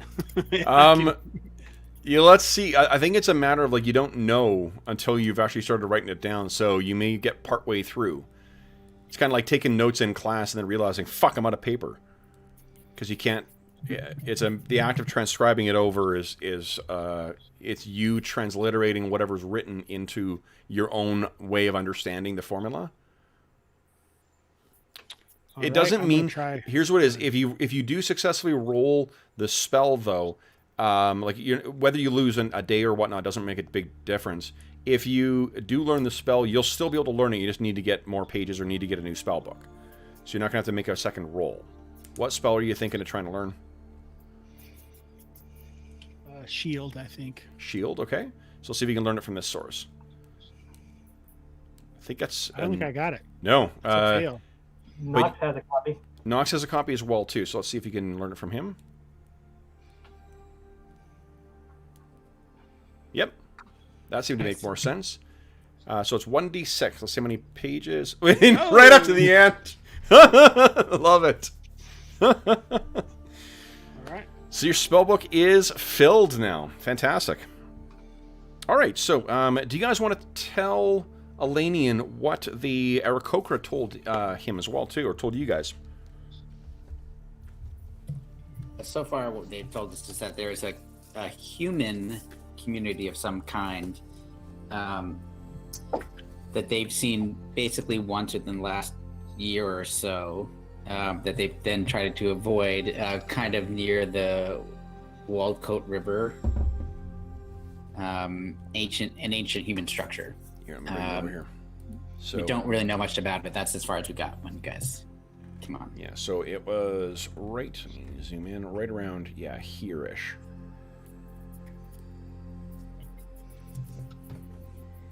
Below the end. Just a structure too. It is a single structure. Like if you sort of rough out or build like a sandcastle version of like a keep or something like that, that's what they would recognize it as. They'd say yes, yes. They didn't get too close, though. They don't see what the figures that were moving in there. They couldn't see what they were because they didn't want to draw their attention. Probably the There were orc, definitely right? figures moving. Maybe. Yeah, it was which, sorry? I said probably the orcs. There are a lot of them in that wood, definitely. So do you guys... I should just let Hobbs and Arlen know that we were debating, where to go next, whether we should go back, because the rest of us couldn't train, obviously. Only the fighters and priests. So this was just new information that we were getting. So we had thought we were going to head out and do training for everybody else, but in the meantime, since we were with the Aarakocra, we decided we would just question them about whatever we wanted to. Well, it's also a conversation that you would have had over the course of, you guys were modeling 5 weeks you guys spent with these guys, and as you, at the beginning, it would have been difficult trying to master the language and things like that, but I imagine that you turn to talking about, their living circumstances and things like that over the course of becoming more familiar with the language and with them. Okay. Yeah. So, I need to pull up one thing here. I have trained as well here, or no? You have No, not. we haven't trained. Yeah. Because I don't have to go to a person. Oh, that's right. Yeah, you could have then. Mm. Yep. But do you have access to them? Do you have enough money to get the herbs and I don't stuff? know. How much money do I need? What is it, guys? Are you going to 4 or 5? 5, I think. Maybe Let me make 1600. sure I even have enough. Yeah, 1600. You guys, did you spread out the what you got from the bugbears? No. 'Cause I think- the bugbears? I got that already. I think we did. Yeah, we did spread Okay. that out. Yeah, did the from calculations Bugbears, we and- each got like 1,040 GP. Yep, Not I all am. in GP, unfortunately, but Yeah, I hardly have enough to. Well, you know what we'll say, Elanion, don't worry about it. As thanks for this, the herbs and stuff like that that you would require in order to burn to gain access and contact your spirit, the Aarakocra will provide that for you. They've done the same for the fighters and for the clerics in the group. So, if what you need is the special, earth things, they will be able to provide that for you. All right. So then I what- did make it to 5th level. I did. I just wanted Nice. to make sure barely. Okay, and you're what 4th level right now? Yeah, 4th to 5th I made it. 4th to 5th. Okay, great. Yep. So then go ahead and roll 2d4. Let's see how many hit points you get. 4 points. Not bad. Okay. Then, I'm not sure, at 5th level, I think your Thaco goes down, doesn't it, finally? Maybe, yeah. I think Wizard... I should have done this first so I could have studied 3rd level spells. It's once. Yeah, you wouldn't been Is able it- to do it until the end anyway. Oh, okay. Yeah. It's every 5 levels, so it might be 6. It is.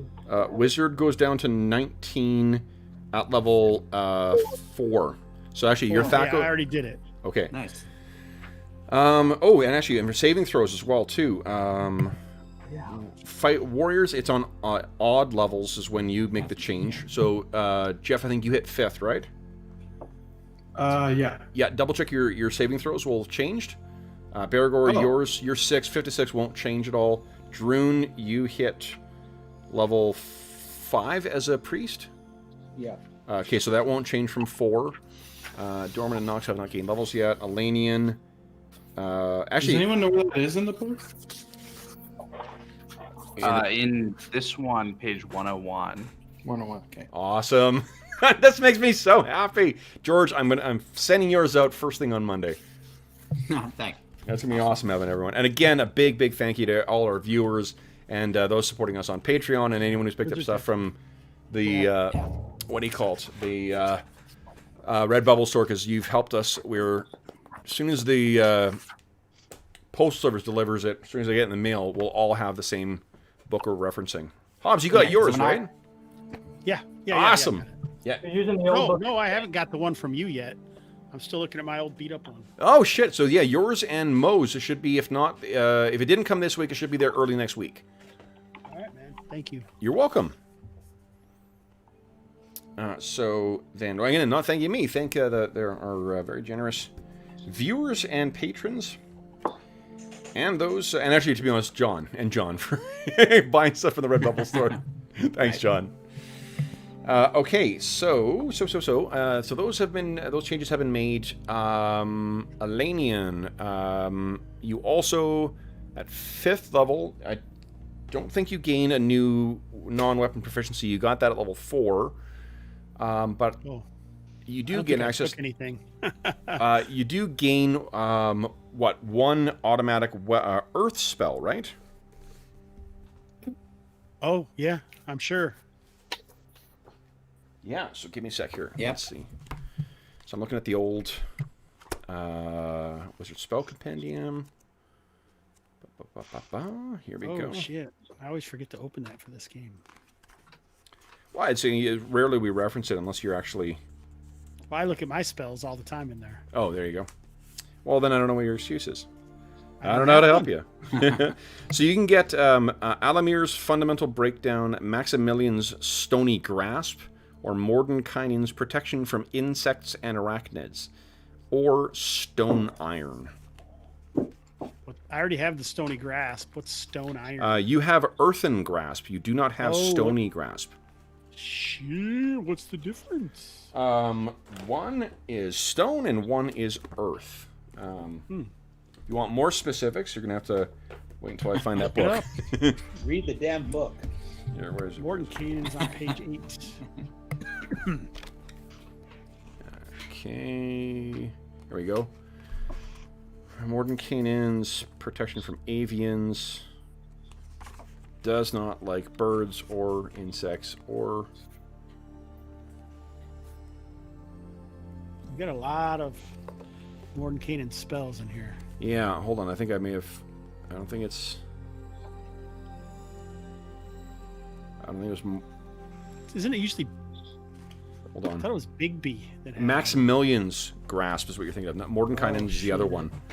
Each of the members of the Circle of Eight has their own spells in the Greyhawk one. Yeah.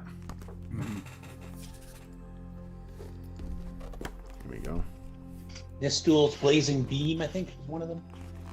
Nice, yeah. Here we go. Stony Grasp. So the difference being it's a little longer range, slightly longer duration, 5 rounds plus 1 round per level. Affects 1 creature. The hand, so creatures grasped by the hand suffer a movement rate of 0, AC penalty of -2, attack penalty of -2, so same as the others. The Stony Grasp has an AC of 2 and hit points equal to triple your max hit points. So it's with a maximum of 60, which is more, it's 1.5 times what Earthen Grasp is. The AC is lower than what Earthen Grasp is. Otherwise, it functions effectively the same. Oh, and it can be cast on a stony ground like man-made stone floor, a natural cavern floor, or boulder-strewn field. That's cool. Yeah. Oh my god, it's in 4. I was looking up. I was trying to find Stone Iron quick. Oh, Stone Iron? That is going to be in volume 4. 3? 4? Okay. Yeah. Here? It goes up to SP. Okay. Go Stone Iron.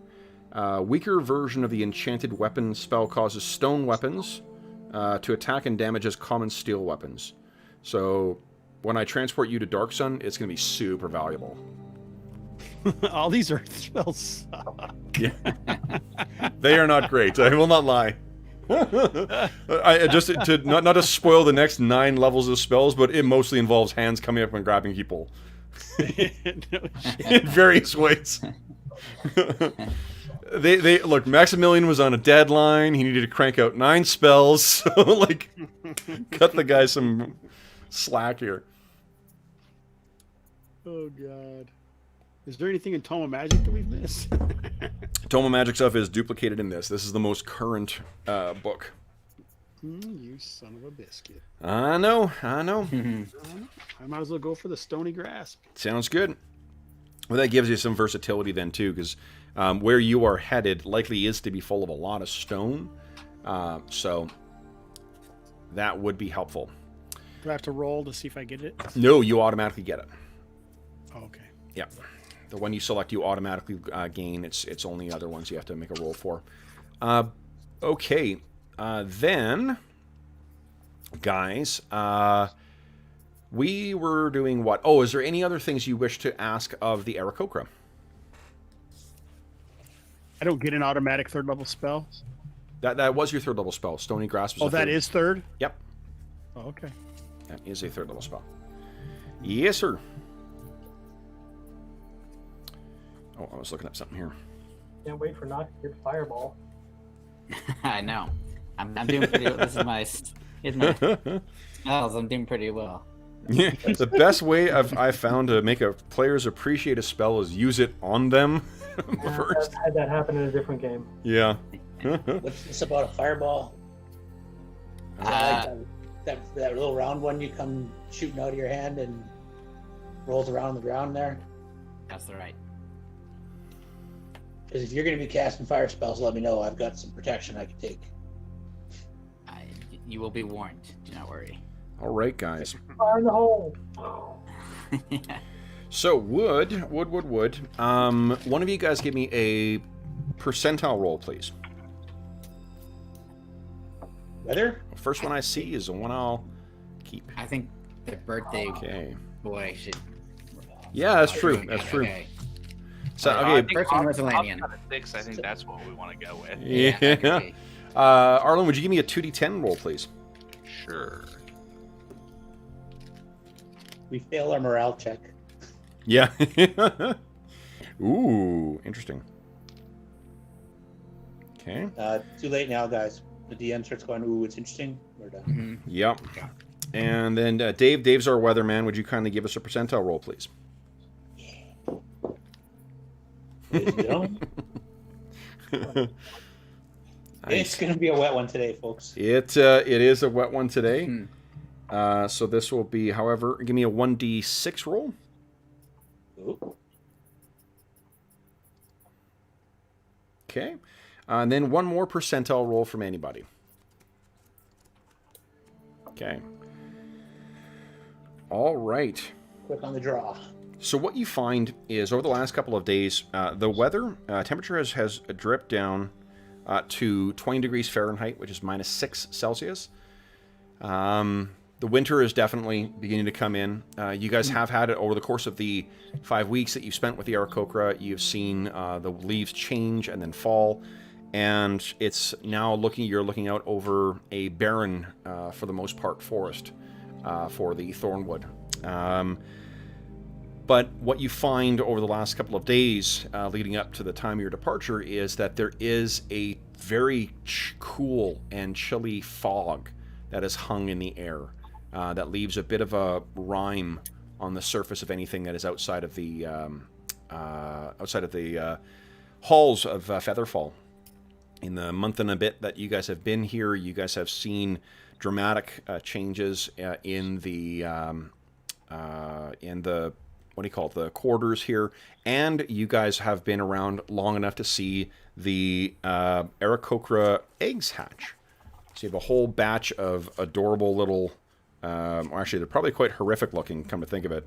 If it's anything like a baby bird, I mean, a baby bird but bigger is, and with hands and legs, is probably not an improvement on that situation. Dorman has an urge to name them all. However, the entire tribe does insist on making sure that you take part in in the ceremony as well too. So, in addition to being made, while the new eggs, so that when each of them hatches and the new ones come out and they are welcomed into the tribe, all of you are brought in as members of the tribe as well too. So everyone is effectively a member of the Featherfall tribe as well. And the more that you guys are able to communicate, the more familiar you've grown with the Aarakocra language, the more they've been eager to talk to you. There's some in their number that are, very, very curious about what the outside world is like as well. But it's not to the point where the elders worry about you drawing any of them away. You want an Aarakocra name? Absolutely. Absolutely. Give me a sec here. I think we already know Dorman's. Yeah, special falls name. hard, bounces less. Oh, I was gonna say misfire. Okay, hold on here. Let me get this, and then we'll get your... Okay, here we go.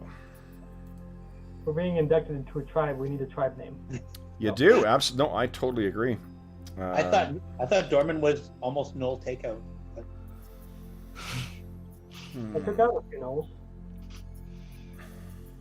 They were like, skip the dishes, can I get a knoll? And they're like, yeah, we can deliver one right away. Guys better watch out because I have color spray on like lockdown. Boom. Yeah, well, at some point here, I'm going to have enough hit dice that I'm going to get a saving throw. That you're going to get a saving throw? From Dorman's color spray. Oh. You have the same hit point as me. You do get a color saving throw. Jail didn't, so. All right, so let's see here. So for the names that we've gone so far, Knox, your Aarakocra, or the name for you as you're adopted as a member of the tribe, you are known as Quick Spark. Cool.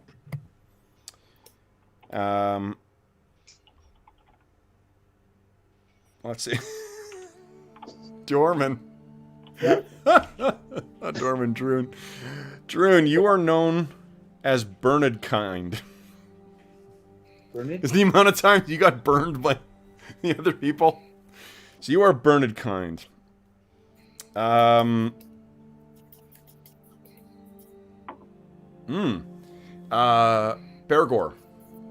Your Aarakocra tribe name is Grey Mantle.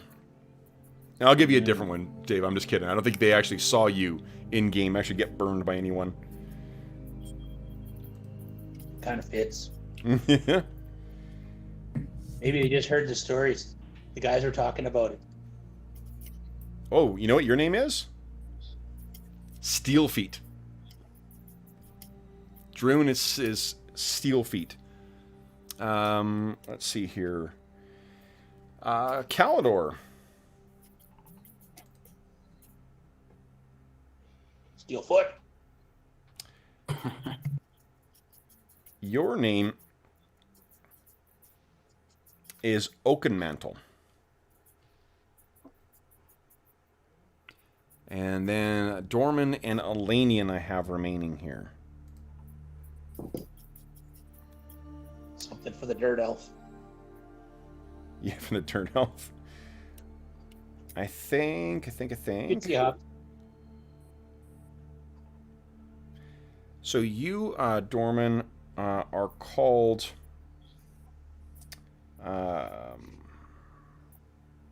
Freewing. Freewing? Cool. I like it. And Elanion, you are called Stone Path. You sure Dorman isn't something like Breakwind or... He is not. Okay. Although it's good of you to bring up the name of the guy who died for you. Oh, Actually, I think that was Cloud something. Calidor's not named like... Yeah, Pinestalker's the one who died. Pinestalker, that's when he died. I think, by the way, we ought to have a funeral for Pinestalker at the beginning of this thing. We'd retrieve his body and have like a special ceremony since he was in full like Aarakocra warrior mode. Yeah, well, that was before he was buried under Rockslide. That is true. Well, maybe we'll have a closed casket funeral. By closed casket, you mean spread on toast? Or what? Yeesh. All right, so the yeah, I mean the winter does it does settle in, but you guys are treated very well here. Let's see if anything of particular interest happens here. I think Will can feel his senses tingling because I'm reaching for a new book. And I need a percentile roll from somebody, please. Excuse me. Nice, thank you. That'll do. That will do.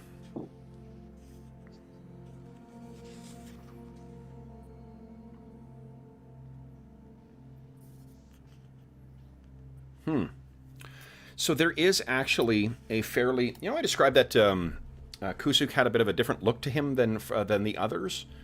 A little paler. What you find is that in that clutch of eggs that hatched, a new shaman has come. Pale, just like Kusuk. So I think that they take this as your arrival as being even more of a boon to the community. Not only did you save Featherfall, did you find a way to instruct Kusuk in properly protecting the Orb of Storms, you also, the gods favored them with a new shaman. So a new one will join their numbers. Would you guys give me, let's say, 3 more percentile rolls? Let's see if anything else of interest happens.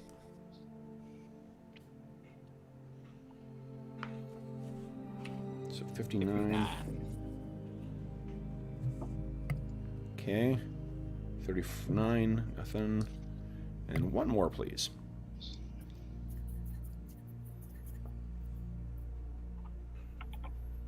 $26. Okay, so there's only really one thing. Fortunately, you know, being so high up in the cliffs, and this place is incredibly remote as well, too. You know, so like once notwithstanding the knoll encampment, I guess that's one other thing. Is what do you wish to do anything about that area that the gnolls have cleared? Like I think what the Aarakocra would prefer is to try and, to not have a giant, what looks like encampment sitting on top of their secret, place. Yeah. I say we raise it to the ground. I could use the wand to move the earth to fill up that area that they had put down there. Or we could do it to bury the whole thing if we wanted, but might be able to do something else with the wood. I don't know. Totally usable wood. What are you guys thinking? Well, do the Aarakocra need firewood? They would take all that, yeah. If you guys want to help them, certainly. We could do our best to chop it up and get the place at least cleared so that the forest will reclaim it eventually. Yep. Mm-hmm. Druin gets chopping. Every day after his training, he'll go chop some wood. Okay. So then, over the span of a 5-week period, it appears to just be an empty field. And if you want to make use of your wand, there's limited charges on it, Hobbs. If you do want to make use of it, let's say there's to effectively, some of the stuff you guys will try to hide without the use of the magic, just to save that. But if you want to make use of it, we'll say like 2d10 charges are used up. Well, and Hobbs, I haven't used my wand of earth and stone. I can use mine, so I've still got because I got a lot of charges. So I'll here 2d10. Okay, let's see. Nice, only 7 charges. Great. Okay. I still have 53 left. Nice. Excellent. Okay, then let's see here. So now this is happening as the, in our montage that we would see in the film version of our campaign, we would see the leaves changing, you guys would clear this out.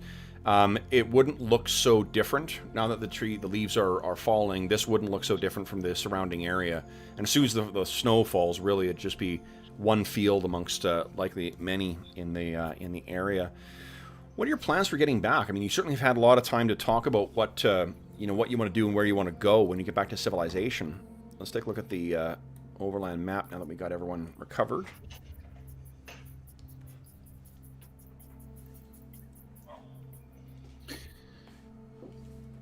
What are you guys thinking for next? What's the next plan here? Obviously, there's some of you who need to get back and get training done. Yeah. Dorman, in particular, hasn't trained any of his professions. Chael, we'll assume, has trained. Carrick can have trained. And, who else? I need training. Oh, you need training. Yeah, I need more training. And you need more training. Who else is? Who am I forgetting here? We got rid of the thief trainer, right? Darren Ardeeds is. I have a thief trainer and Thermaster. Yep. Oh. I was gonna say I thought we got rid of the thief trainer, so we had to go further afield. But The lady that blackened either eye or somebody else's eye the first trip over. Yeah, there's a woman who the woman who runs the shop Thermaster. in Thermaster. She can help train you, or you can go to one of the other communities as well. You know what I'll say, guys? I think there's probably there's probably at least one or two Aarakocra who have the scout kit on their thing. So why don't we just say that? I mean, Caldor, you were training your fighter, so you can't do that. But let's give Dorman one of his thief levels for free here. Oh, that sounds good. Okay, so go ahead and give us a 1d6 roll for your hit points, or 2d6 roll, sorry. Yeah, and it'll be half because multi-class. Yep. Let's see here. 6, nice. You got 3 hit points. And this will be an odd level, so I don't add my con bonus. Okay, and remember to add your, what do you call it? Wait, hold on, what do you mean? Con bonus hit points? You get it every level, right? Once you've got a level in both of them, whatever your lowest level thing is, because I think you get levels in Thief faster than the other, whenever you gain levels in the other one, count. Well, you can do it 2 different ways. You can split, if you've got a +2 to your con, or is it +1? I think it is a +1. +1. Whatever, so yeah, whatever your lower level one is, so like your wizard is going to lag behind right now. When you get your level in wizard, you just apply your full con bonus then. Yeah, so I'm not adding it this level. Okay, yeah. Okay. All right, so then, yeah, you get 3 points. You get, what, 30, I think, rogue points as well, too, to train your skills. You're level, what now, 5? Level 5 thief, yes. 5 thief, okay, so you don't get any other things. Check your Thaco, see if that goes down. My backstab goes up. Okay, nice. Oh, backstab goes up at 5. That's right. That's awesome. Pretty good. Okay. Only we could use it. Yeah. I got You need to get improved invisibility or something. Oh, that's on the list. I'm getting there. You know what? I think I can make a pretty easy Photoshop trick to make a winter map, too, now that I think of it. That's awesome. It's like you can use a leveled layers trick to just add a screen layer to the art layer on it, and it'll make everything look wintry without obscuring the lettering or anything like that. So. Okay, guys, Dorman is going to take suggestions from the group. What do you want me to put my thief points into? That's you, man. Can you get better at hitting things with a sword? Because if not, Bergour doesn't care. Not with thief points. I mean, it's up to you. I don't know how good you are in particular at each of those different things that you know. Well, I guess I'll just dump points into open lock to get that up to 60. Okay. Because you can put, what, max 15 to any one skill, I think? Yeah, each level. And then... Yeah, like, you always buff us, but can't you buff yourself and, like, give yourself a strength or an enlarge or something like that, and then go around backstab guys with your... I can, yes. I think he did try that in one of the recent fights, one of the ones where the elemental got thrown off the cliff. Yeah, where Knox was getting attacked by backstab to null. Yeah. Is that when you said it was your first attack or your first successful attack in the campaign? So. Okay. I guess I'll buff up Hide and Shadows, Move Silently, and Climb Walls by 5 each then. Okay. So play them how you want. I was just, asking. You play them how you want. That's your fault. So what are you guys, what are you guys thinking? It's going to take you, for sure at least 7 days to get back to Millbourne right now. A little less if you're going to go Harleton first. Probably makes sense to go Harleton first. Yeah. I think we get out of the hills as quick as possible, so we try and find a route that takes us close to the plains. Yep. So the wagons will travel easier in the plains than they will in the hills. Yep, absolutely. Yep. And not to metagame, but we know the hills are dangerous. Well, Did I not label those the Plains of Deathly Fury? I erased that. Oh, okay. Weird. Yeah. It's full of nothing but grasping hands of stone. It's weirdly thematic. So then, what are you guys planning for like, what's the next stage here? You got winter coming up. There's gonna be some of you guys who need to do some training.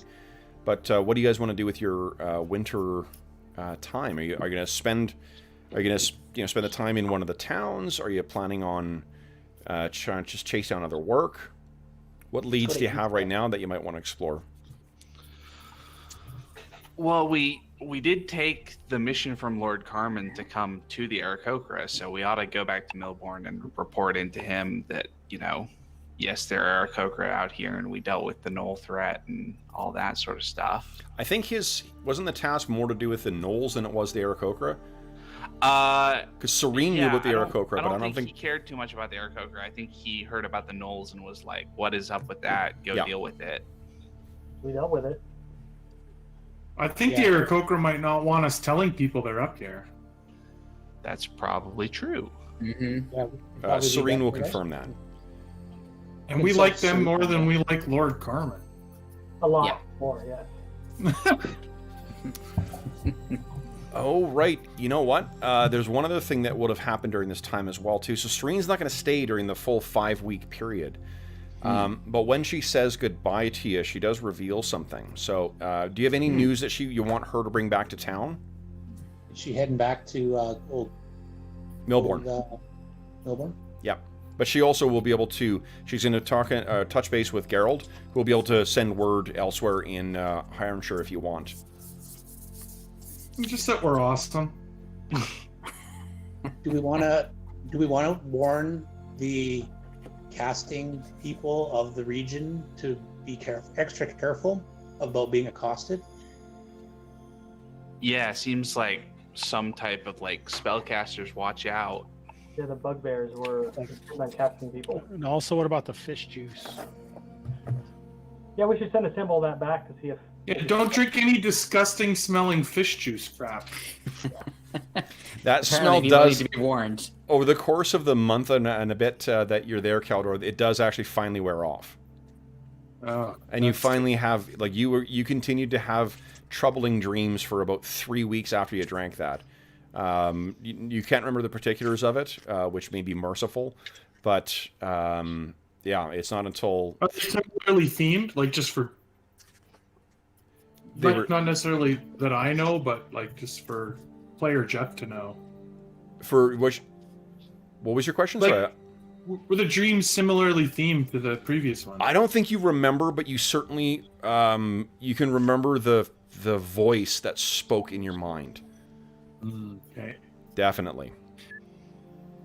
So, and if you speak to Rilligo about this too, Rilligo will share that it's the same experience.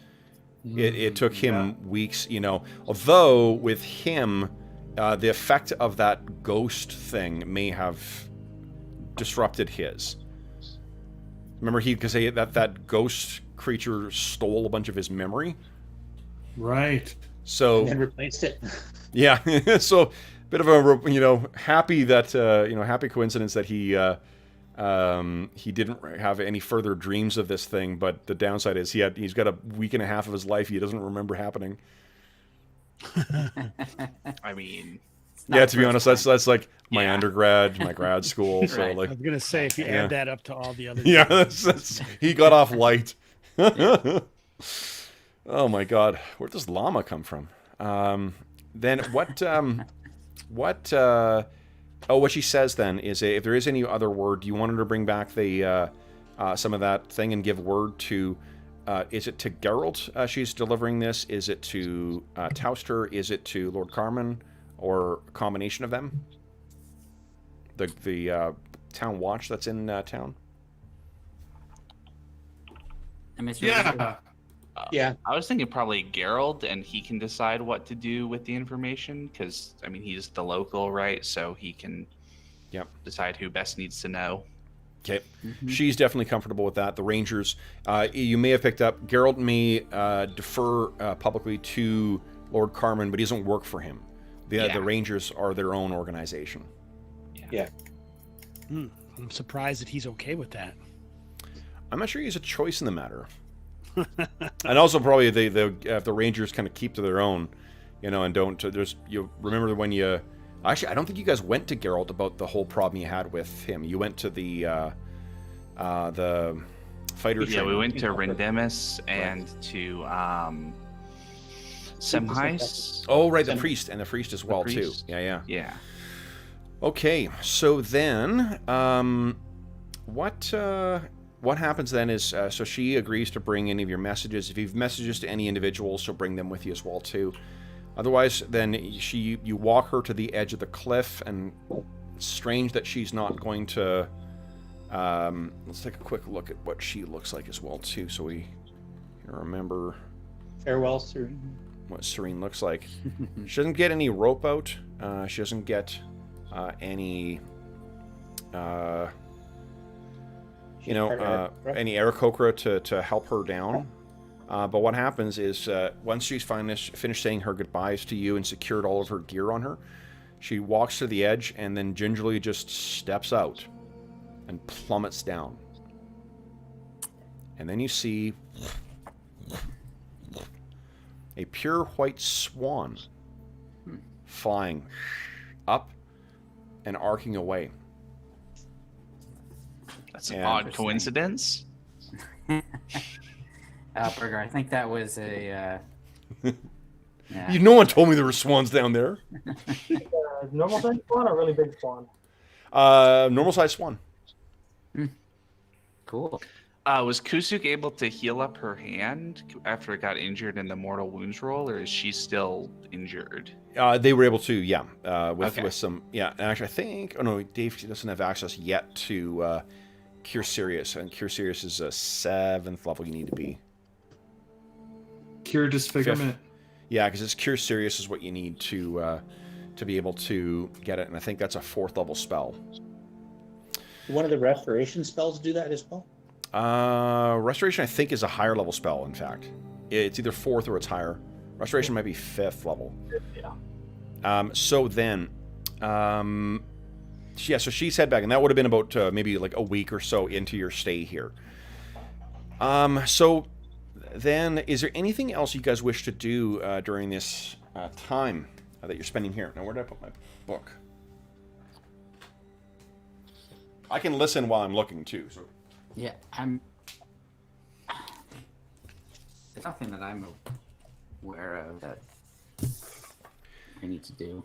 So what's the plan? Kalidor's just trading dance moves with the Aarakocra. Okay. Nice. In the ways of the dance.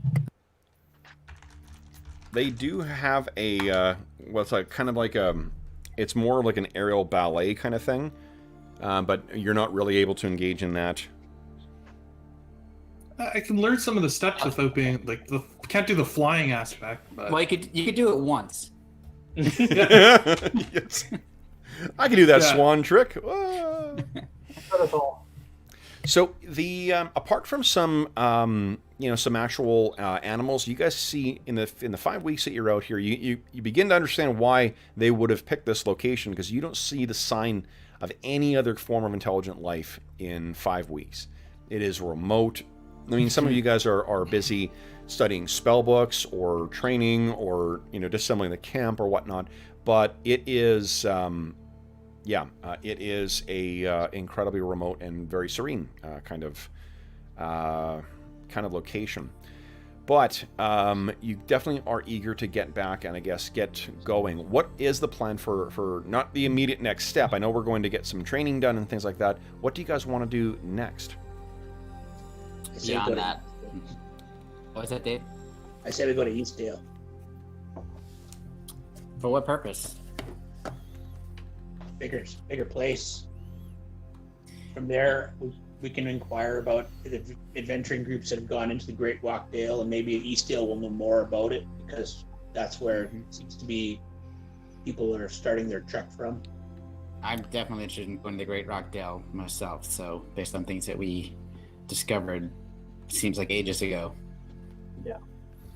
What other things have you heard of too? I think there was something to do with there was a rumor about the Hardlow Woods, wasn't there?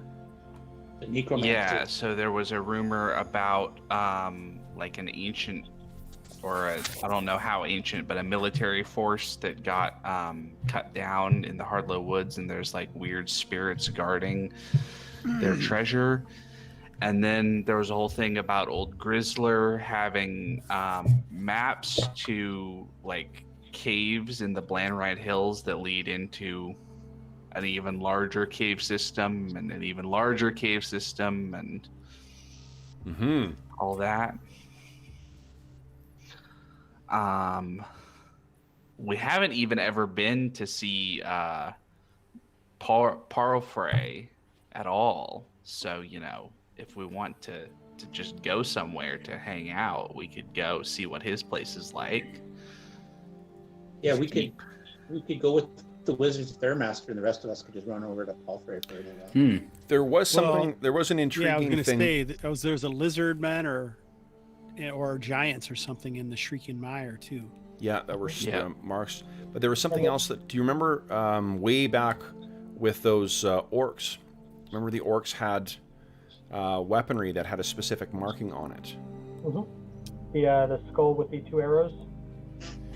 No, not that. That was what they had on the Orcish-made weapons. Remember, they had castle-made steel with them as well. I remember that. And we thought it was like an ancient form of whoever is working for Lord Parlfray as the kind of castle smith. That'd be a good idea. I'm going to be over in Thurmaster a lot the coming 2 months. So. And the orcs also smelled of the fish juice. Yep. And, if I remember correctly, there's something in the Shrieking Mire that would help wizard training or reduce it. Yeah. If you could deal with the footprints that he said he found. He was curious what that was. Thurmaster was... The Lizardmen was something that, Hobbs, what you're thinking of is that I think it was 20 or 30 years before, that's when they were hit by a massive group of Lizardmen that left the place pretty devastated. Like, if you look at what Thurmaster looks like in the illustration, you see there's a bunch of abandoned buildings and stuff on the outskirts that never... Yeah. I don't think I ever shared this with you guys, huh? Oh, yeah, I've seen it. Yeah, we got no, I think we've seen this. Yeah, we camped out in the abandoned buildings because we didn't want to stay in the tavern. Yeah. Right. So what I mean is the handout. I had a page, but I didn't have the handout for you guys. Yeah, the guard came out and he was like, "What are you guys doing?" And we were like, "We don't want to stay in the tavern because it sucks." And he was like, "Yeah, I kind of understand." Yeah. The eel pies were the eel pies were undercooked, and the place looked like it was full of lice. And I gotta be careful what you wish for. I think it was after that is when I got that fucking food poisoning too. That's right. This is the lengths I will go to for authenticity in my descriptions, guys. Is get food. Just wait till I get bit by a fang dragon. Oh my goodness. Oh man. Okay, so that's a lot of different things that you could pursue here. In terms of the training that you guys need to get done, Thurmaster does sound like you can both get your wizard training done there. You can both get your thief training there, or the thief training that Caldor needs. Is there anyone else in the party that needs to get... Chael will be covered by what happened here. Carrick will be covered by the fighter component of what happened here. Rilligo. Drew needs to train with Rendemus. Rilligo needs to train... It's a road bard. So long as he can meet up with... what's his name? Where was his name here? Dwarf, right? Yeah, it's a dwarf. The dwarf with the drums. Yep. Boom, boom, boom, boom. Because who likes better than a roving busker who plays drums? I think, George, you who live in LA, more so than any of us, would probably... Well, and you lived in Edinburgh, if I recall correctly, and I don't know if you've ever been there for the Edinburgh Fringe Festival. Damn it. So, see, bagpipes I fucking love. Bagpipes and the drum festival is amazing. What I hate is white kid with dreadlocks outside of a library just pounding away on a, bucket. Yeah. On plastic pails. And plastic pails. That is, being in New York, that's where you hear that. Yeah. Yeah. And see, like, again, actually really good. That I don't mind as much as just the, a rhythmic, just dun dun dun dun dun dun dun. Shut the fuck up. Ugh. Jeff has a good cure for anything like that. He just held it up. All right, so he is, yeah, so that we can assume that Rilligo will be able to get his training done with the busker. Randek Dustdigger, yeah, there you go. Thank you. So then, is there anything... Druin does need to train his fighter in Melbourne. Oh, yes. Mm-hmm. Yeah, yeah. So maybe you have to stick behind there. That's fair. So Yeah. I'm almost ready to train fighter again if we want to go on like a short adventure. Maybe not take on a whole army of gnolls, but we could go to Thurmaster and just like march into the redwood and kill some giant frogs or something. I'm with you because if we do that on the way there, it'll work out for me. Well, if we do wait till after training, I can train both my classes one more level as well. So basically, Calor needs one more. Like if we do that, if we do it in between, I can only train fighter one more. But if we do that after I train rogue, I would have both at 6 instead of 1. Okay. Like I'm 1 point short of both fighter and rogue. Yeah, if I hold off, 6. if I hold off, and if I do my mage training and then go out with you and Calidor, so I can do my thief after that. Okay. So, whatever works for you So it guys. sounds like we're doing some training and then we'll do some adventuring and then some more training. Okay. Yeah, I think so. Okay. So what are you thinking? Kev's gonna have to spend a week in between, so. Yeah. So what do you guys? Well, I mean, like you don't know what's happened in the. Let's see here. When you left, Milbourne on the 12th of Patchwall. It It's is a smoking now ruin. It's about a month and a half since you left. Right now, it'll probably be closer to 2 months by the time you actually reach Milbourne. Mm-hmm. And the ashes of the city will be cold by then. Yeah, the city will be quite. I mean, it's gonna be a dramatically different place when the winter comes. The river traffic really dries up, so a lot of that stuff will be gone. The adventurers generally don't head down to the Great Rock Dale as well. I know to see how the weather goes. And Druin, you sure you would want to stay there by yourself and then join us later? I don't know if anybody else has nothing to do. Well, I could. So you haven't. I could stay with him. I could just ask for my coin back from Rendemus and go with you guys to Thurmaster. If there's a fighter trainer there, I could train there while you guys are training your wizard. I'm sure there's some guard captain or somebody. Or at Parlphrase Keep, he's probably got a high level fighter who he keeps as like his master of arms or something. Yeah. Yep. Okay. I'll just tell Rendemus I don't have time. I have to keep moving. Can I have my coin back? And hopefully he says right. Okay. Who else is on the cusp of us? I know we got Bergour, Calidor, and Druin who are sitting on, and Dorman on second levels. Elanion and Knox, are you guys well into your knock on the door of the next levels, or are you guys comfortably? I just made it to 5th. You just made it to 5th, okay. And then I would need 2,600 more to be 5th. To be 5th, okay, cool. So you actually might be able to hit 5th as well, depending on what you guys do. Correct. Where? Fang Dragon. Where do we have to go to get spell books? Or so spellbooks, to purchase those, you're likely gonna have to go to a bigger community. Maybe you might want to ask around in the town to see. Citadel Silver is not likely your best part of call because dwarves don't cast spells. Thurmaster might be able to tell us. Threshold for sure would have it. Eastdale might, depending on depending on who's there. So that may be. Thurmaster is probably your closest place. You certainly wouldn't be able to get that in Milbourne. You certainly wouldn't get it from Thurmaster just because... Eastdale? Yeah, Towster doesn't... yeah. So Towster, that's a good question. Towster really doesn't... Whatever he's working on, it's not learning new spells. Right? Like, he's been in the middle of this podunk town. The saying that smooth seas make poor sailors, there's kind of a reason why you guys are going to lap him in terms of levels and outstrip his capabilities, because you guys are actually testing yourselves and exposing yourselves to new things. He's not. Mm-hmm, right. He's been occupying himself with other things. So then... He also has very few hit points. Yeah. You can kill him. Boom! Fireball on Towster. All right. So then, guys, if there's nothing else then I suppose what you're doing is getting ready to set out. Yep. Are you leaving anything with the Aarakocra? Is there anything they ask for? No, you guys have given them more than enough. You know? Okay. I mean, they probably don't have much use for the gold and all that kind of crap. Absolutely so. none. Nope. They'll, Yeah. yeah, they encourage you to take that. You're obviously, as members of the tribe, you're welcome back anytime. Should we leave them with some kind of unique token of some kind that if they ever needed us, they could bring it, drop it off in Milbourne or somewhere, we would know that they need our help?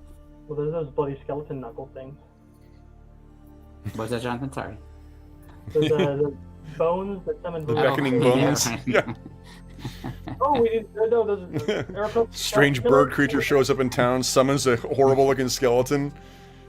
Yeah, someone's bloody skeletons. Oh, that's our friends. Don't worry about it. Druin will take one of his hand axes and ask Bergour if he can, engrave a rune on the blade, and we'll leave that behind. Yeah. What do you engrave on it? Probably do something like the dwarvish Speak word friend for ally. and- I would say speak friend and... Yeah, something like that. Except, I'm picturing that the dwarvish word for friend is the same word as military ally, because that's sort of how what the dwarves are like. And so we'll just, put that word on the axe. It's such a hack joke, but immediately I'm thinking like the dwarven word for friend is the same for enemy. Aloha. Seriously, right? Oh. I like that idea. And That then it's aloha? who should we tell them to deliver it to? Friend Harold? is Lond. Well, Lond? Lond, L-O-N-D. Since the Serene is the one that has the best contact, I think it would be either Serene or Geralt. Independent of the town, but have the ability to get word out. I I mean, mean, I I'd say something because that's who they trust. I agreed, and apparently she can fly. She needed to find us. Yeah. True. If you guys ask about that, it's something that was common knowledge. They were surprised that you guys couldn't do that. No, of course. None of us Yeah. are female. We don't have wings. If you get that joke or that reference,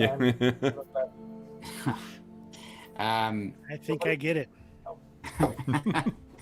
Okay, so we will do that. We will leave behind Druin's axe that Bergour has inscribed with the dwarven rune, and instruct them to get it to Serene in case they do need us at some point. Okay. All right. So that is left with you. Then I suppose you guys can head out then. Knox, can I have one of my axes? There you go. A little bit later. I gotta erase that from the character. Yep. All right. So, set out or adorned with your new accoutrements, weaponry, and otherwise, and flush with intent, and as new members of the tribe. I will, before I forget as well, too, you have been provided a replacement for your ancestor feather. Or the ancestor war paint. So they, they want you to bring the spirit of the tribe with you. And I think you can, if you ask, they say that it is the spirit of Pine Stalker. That's cool. So, Very cool. then you guys, you're out of axes. That's great. Yep, that was it. The clown car of axes is finally empty. Okay, so hold on. So Sunzeb, 5th. God, I'm on to the 7th page of our calendar now, guys. Wow. Yeah, because we went through a whole winter already, right? Nope, this is the first coming of this winter. first- okay. Yeah, I've gone through all of the summer and all of the fall, though. Nice. So, let's find out how your trip home goes. Dave, would you kind of give me, Mr. Weatherman, a percentile roll? See what day of your travel is like. Oh. 1. Oh, so it definitely is raining. Give me a d6 roll again, please. Okay, and then a percentile one more time, please. So it's light fog when you're setting out again, too. So as you're... now, do you wish to be transported to the top of the cliffs, or go to the base and then travel along? I guess the wagon's on the top, and they can't really carry that down. Yeah. So we have to find a way through the patchwork hills to get to the, where it kind of goes down. Once you get to the plains, it will be much easier going. It's going to be a little bit brutal going. Guys, Featherfall can be cast on objects. Featherfall can or cannot? And, yeah. But how much weight? Yeah, what's the weight, though? We've got chests of copper and chests of silver. Plus 200 pounds per level of the spellcaster, so 800 pounds that could do. Yeah, wagon I think would be heavier than that. And Elanion could, if he had it, could do 1,000. Let's see here, 10 miles. We have to do it in pieces, or not the wagon. Oh, with Featherfall. I mean, like we could do like the chests, seal them up. You guys have a lot of time to do this too, so like, if you want to do it over the span of a couple of days, you're certainly able to do that. The wagon's the only thing I question whether you're able to get that down. And you don't have draft animals either, so that it'll be you guys dragging this thing along. I don't know what do we we had all this loot which we now divvied up and people are carrying. What is actually in the wagons at this point?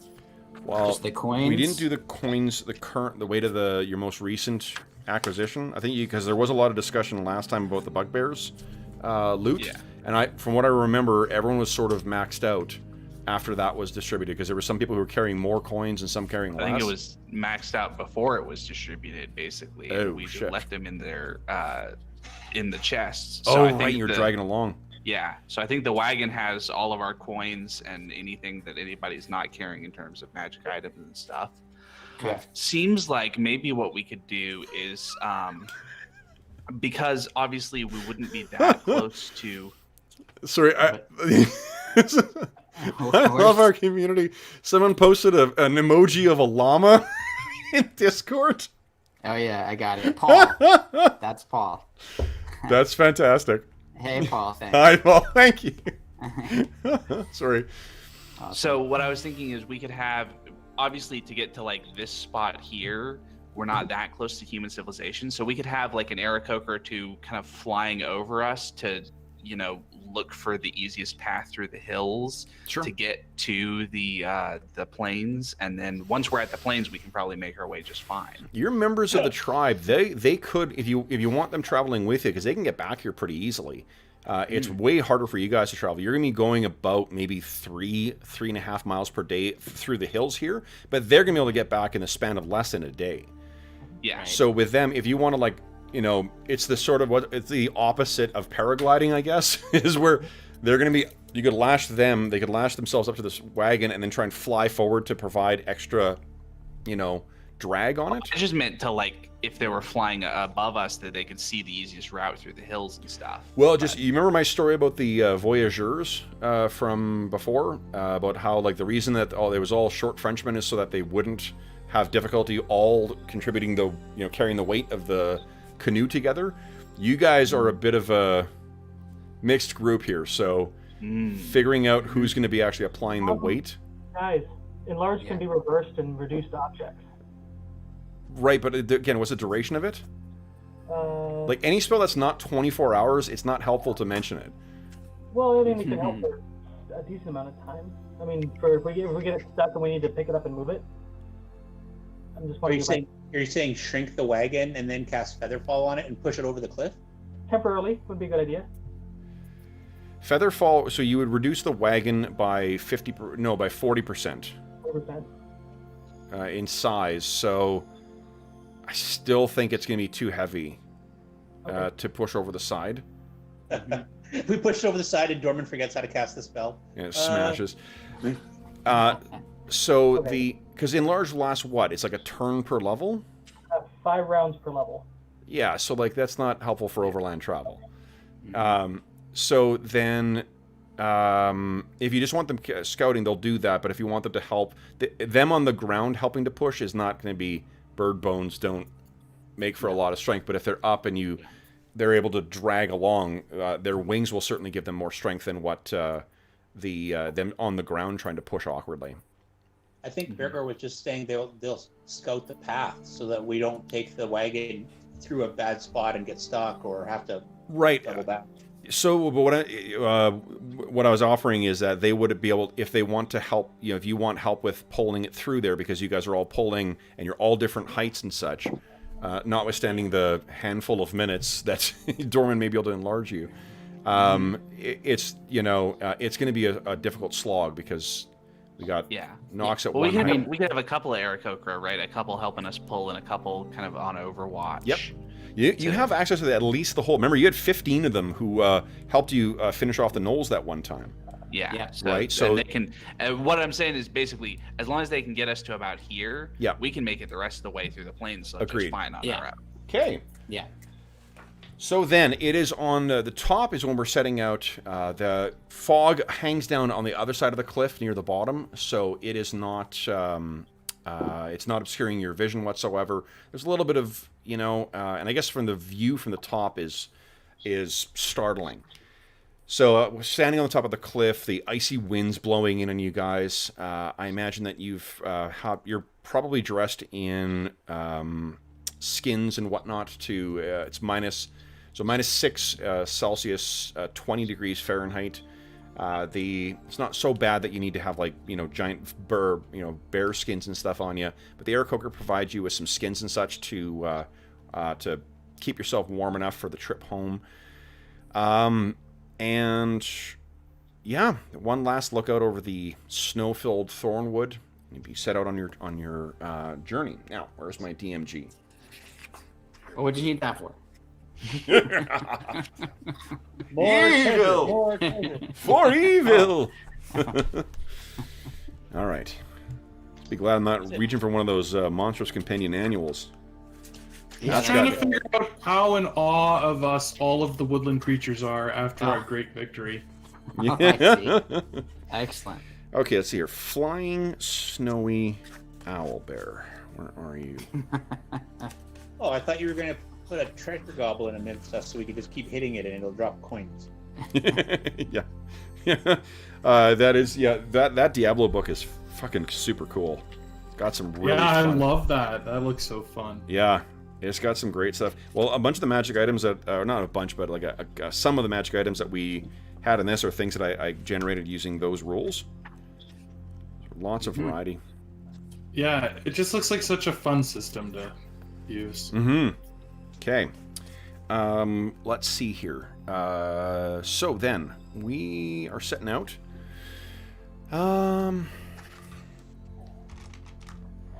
Oh, God damn it. I mentioned that before we went live. I watched Fargo recently, too, and there's a really, really slow version of Ship of Fools that plays at the end of one of the episodes. So when I say we're setting out, immediately my mind started playing Ship of Fools in my head. Okay. Alright, guys. So, as you can imagine, this is not easy going. Working your way, dragging this knoll cart or wagon, wherever they stole this thing from, they certainly didn't maintain it terribly well. And the going across here is by no means easy, and it takes all hands on deck to be able to drag this thing along. Some of the Aarakocra help you out with this as well too. The wagon gets stuck a couple of times, so you're having to all stop and push the thing over, or dig out, using your shields to dig out the snow from underneath the tires to get the thing going. It is some of the most exhausting traveling that you guys have undertaken. But with the Aarakocra's help, you finally, after a long... It is exhausting. Long day. Yeah. What'd you do? Yeah. I rolled a 19, 18 for endurance. So it really is tasking tasking your sturdiness. I'm assuming what it is because you were throwing yourself in to try and dig everything out. Yeah. And it's been. Have any of you guys traveled in these circumstances before? Probably not. No. No? I don't think so. Heavy load, no. All right. So then you finally make it through, and whoa, you are on finally the plains. Yeah, let me grab something here. Oh, can I reach this far? I don't have endurance, but I have etiquette. It starts with an E.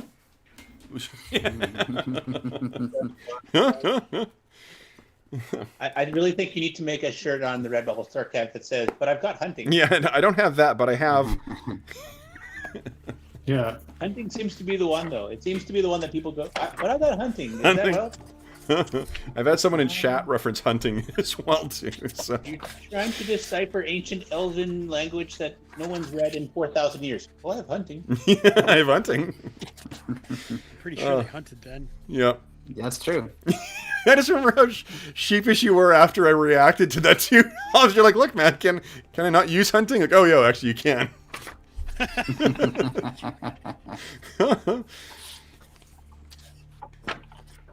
All right. So then, guys, what we with your exhaustion, you know what it is, Bergour? I think that you didn't. It's breathing in this cold air the whole time too.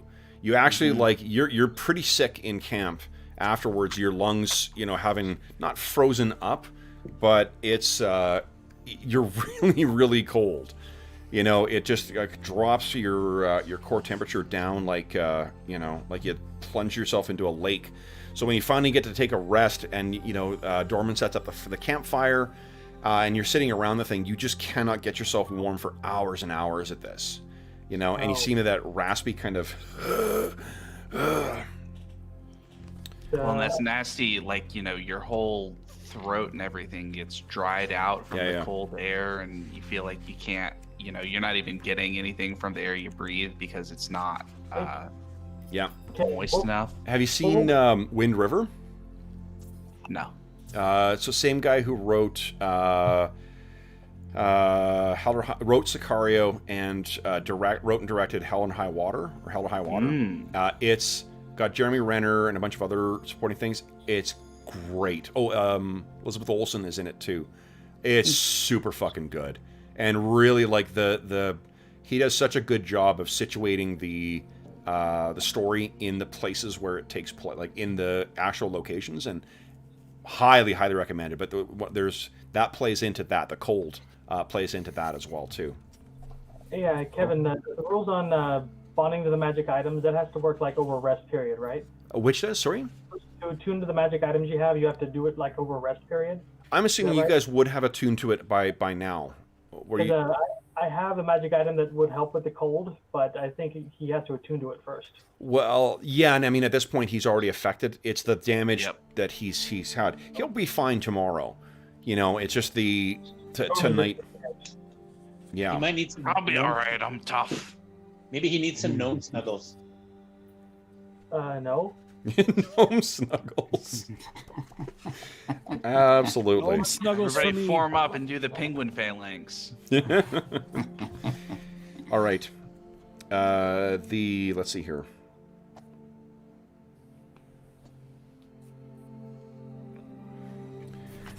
So I think what Nice looking bag there. Thanks. Knox is. Oh, cool. Getting That looks great. Colors. That's awesome. All right. So that evening, you guys make camp in the Winter Wonderland. Oh, interesting. Okay. So give me a sec here, guys.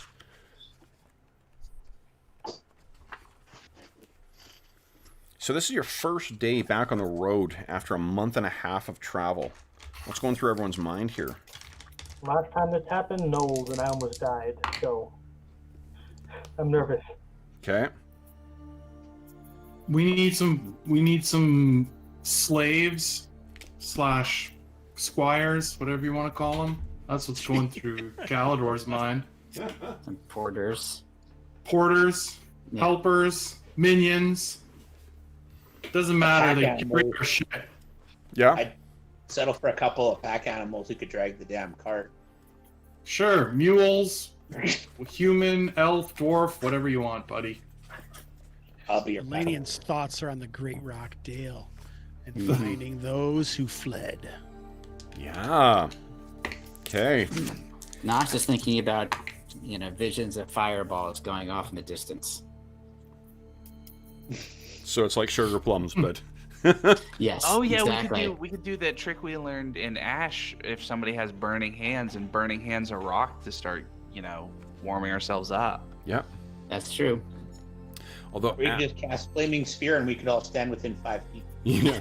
Well, Now that I've got As long that as we too. make our saving throws. Yeah, I can That's make an right. item saving throw for the rock, and if it fails, we've got the handy reference of rock burst for how much damage you take as it explodes.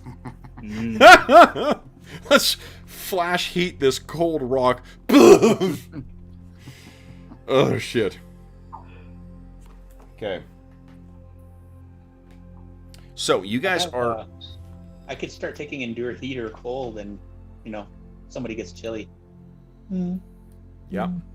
Let's bring everyone to their camp here. Look Very at all the busy 3 camp. wins. Wow. Yeah. We'll get ready to say goodbye to your Aarakocra allies. See you guys. Bye. Bye.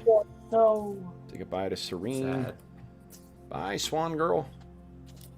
Boom. And our Aarakocra buddies. Oop. I don't want to race Rock Slide just yet. Boom. Let's put him on a shirt. Rock I Slide? need to. I still need to load him to the store actually too. I gotta do that this weekend as well. That's what I'm talking. Run out of blow money there. I got Knox's and Elanions. Oh yeah, that's right. Yeah, you're. I saw that. Yeah. That's awesome. I got to The get core 8 is You're going to tile your bathroom or kitchen with those one day, right? No, I'm gonna just make it like a Brady Bunch towel with Kev's face right in the middle and just the group around him. Be good. Oh That's man. great. Of course, once I get Carrick, I can actually put him in the center. So Oh shoot. Yeah. Awesome. Yes, I would like blow money to. I think this is a better expenditure of the money. Yeah. Put it on blow. Hose and blow. Honey, no hose and blow this month. I bought more of these. That's an artwork. All right, so let me resize everybody here. Are you guys able to resize your tokens, or can only I do that? Up to you. Only Yeah, me. just you. I can't. Yeah. Wow, this is I can't a even control any of these tokens. incredible power that I must not abuse. I can control mine, but I can't. I can control. But you're used to that, Kev, with all your incredible power that you choose not to abuse. Yeah, flattery will get you a Fang Dragon. I want to fight the damn Fang Dragon already. Oh my gosh. Yeah, can we fight a baby Fang Dragon just so we can get it over with? Like, A baby Fang Dragon? I think even a baby Fang Dragon is still like a 3,000 or 4,000 XP monster, which is maybe Remember what happened you could in, take in it? the Ash game, Dave? How did Oh, you weren't there. which of you guys fought the Cloaker? oh yeah, Yeah. in the Shard game. Yeah, so the Cloaker was a good bellwether of what the fighting a Fang Dragon would be like, because Cloakers are Fun. fucking awesome. All right, now let me see here, guys. I need to roll a distance here. Now, would one of you guys, who's the one who is going to be the most? Let's do this. Someone give me a D6 roll. Birthday boy, give me a D6 roll, please. Come on. Jesus, how long has it been Arlen's 4. birthday? People have been talking about his birthday for like a week. Yeah, it's because in the plague time has no more meaning. No, so it's exactly. just gonna be my birthday for the rest of I'm time. like, what the It's a hell is pretty good happening? way to It's handle the still March. quarantine. Happy birthday to me. Still. Why didn't I think of that? All It's right. like been a week. Everyone's still talking about fucking Arlen's birthday. As long as that balloon is No, it's still because a bunch of my birthday books came on Monday, so I started talking about it then. Yeah. When was the Like I actual said- day? The actual day was Thursday, Oh, okay. Thursday. So Yeah. between So sessions. I so think as long as we're spanning over either side. as long as your balloon floats, it's still your birthday. Yep. I don't think Arlen's balloon ever stops floating. I would like mine to never stop floating. That's what I'm saying. I don't know where this conversation. Yeah, I don't know what we're talking about any longer. Yeah, let's see here. Leave feather As soon fall. as I open my Suddenly mouth, it's all that about- usually happens. Suddenly the Okay, channel's 4, all about 1, 2, innuendo 3. and hookers and blow and Druin, would you kindly give me a D10 roll, please? 10. Here we go. Big money. Dave locked up. No, his eyes were moving. Oh yeah. Nice. There you go. Very nice. All right. Then.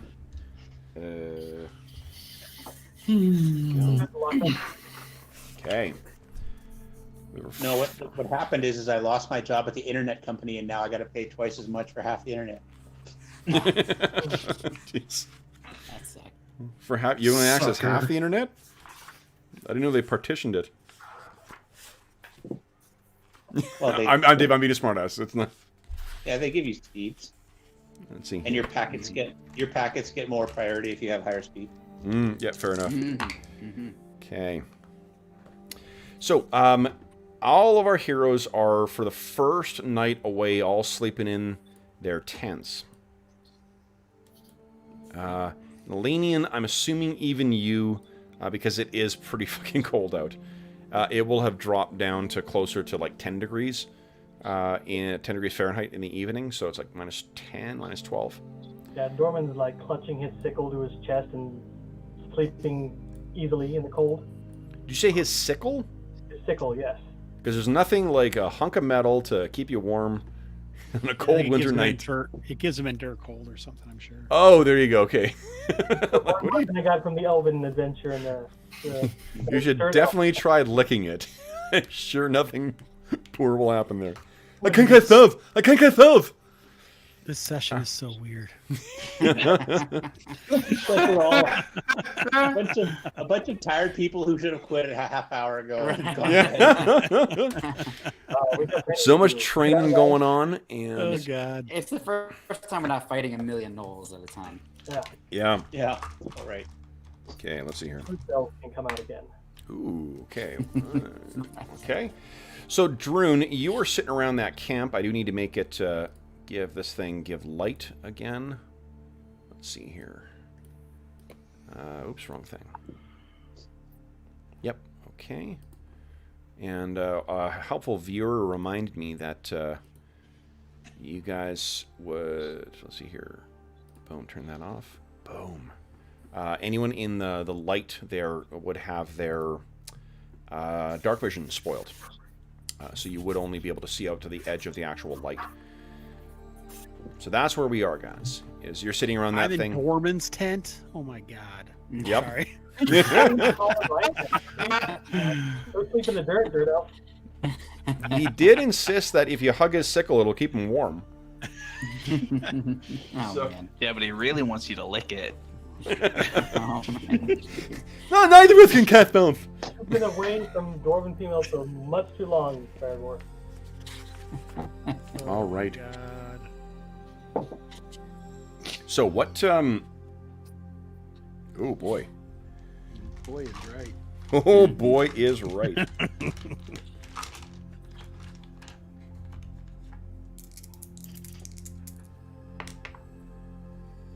I hope these aren't bugbears. Okay. You hope they're not what? Bugbears. Oh, they said barbarians. No, even What worse. do you against barbarians? They're awesome. I'm gonna need this to get through the last 20 minutes here. Barbarian bug. Without question. 5, 3, 2. Okay. Here we go. Okay, guys.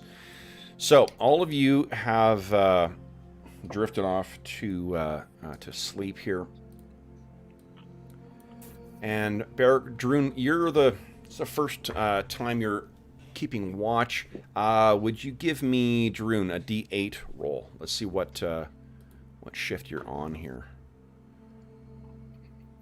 Not too far into the night then. So assuming you guys hit the sack around 9 o'clock or so, this is just about midnight. Sky is still overcast. The fog has cleared, but there is no further no further snow that's falling. So it's just the wind. As you're sitting around, staring at the campfire, what is it that's going through Druin's head?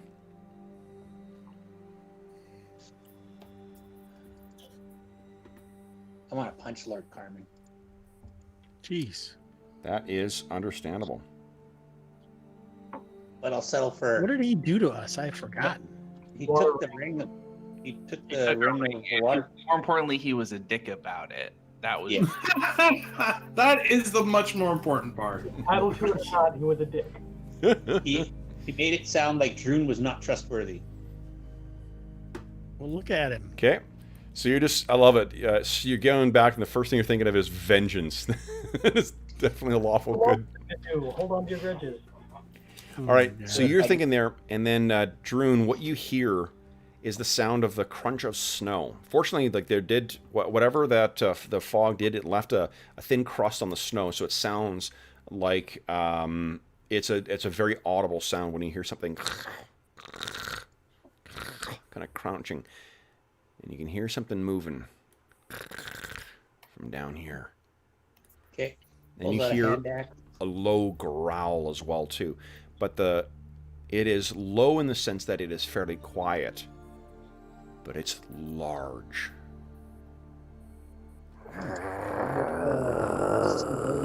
Flying owlbear. I'm going to use my ranger. No, wait, I can't do that.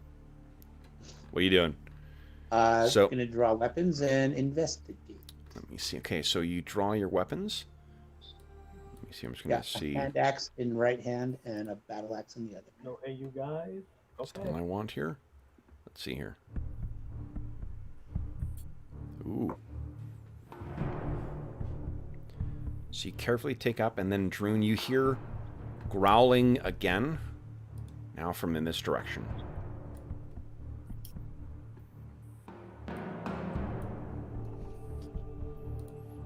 So go ahead and move yourself. Make a move. Creature's coming. Wake up, you dirty buggers. Okay, then let's do this, Dave. Let us roll some initiative. Round one. Oh. Very so I'm just going to turn the volume a scooch down. I like the music. I don't remember hearing this before. Or have you used this before? I've used it before, but not very often, though. Oh, it's good. It's again Kevin MacLeod. Pretty awesome. Dave, would you beat my 1, please? Impossible. Yeah. There you go. 3. Not quite a beat, but 3, okay. My first action is going to be on a 6, I believe.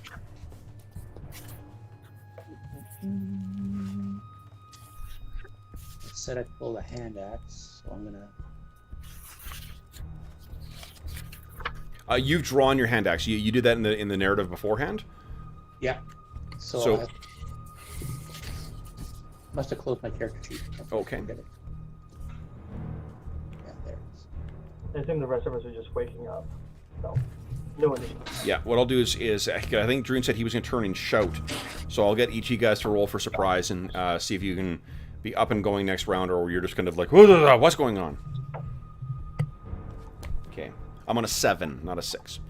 All right, so Elanion's not surprised. Why don't you each go ahead and roll for surprise now, and let's just get that out of the way so we can have just Dave's initiative in there. Bergour's not surprised. Reaction adjustment as well? Knox is surprised.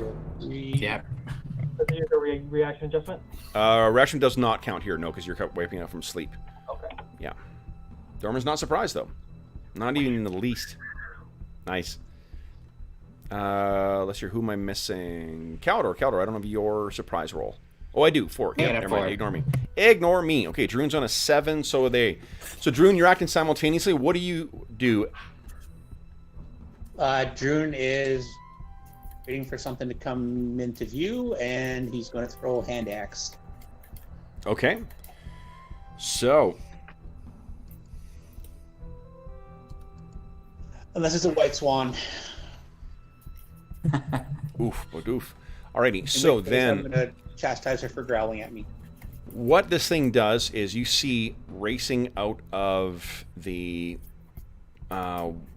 darkness there is perhaps the whitest and largest wolf that you've ever laid eyes on. Go ahead and make your attack roll whenever you want.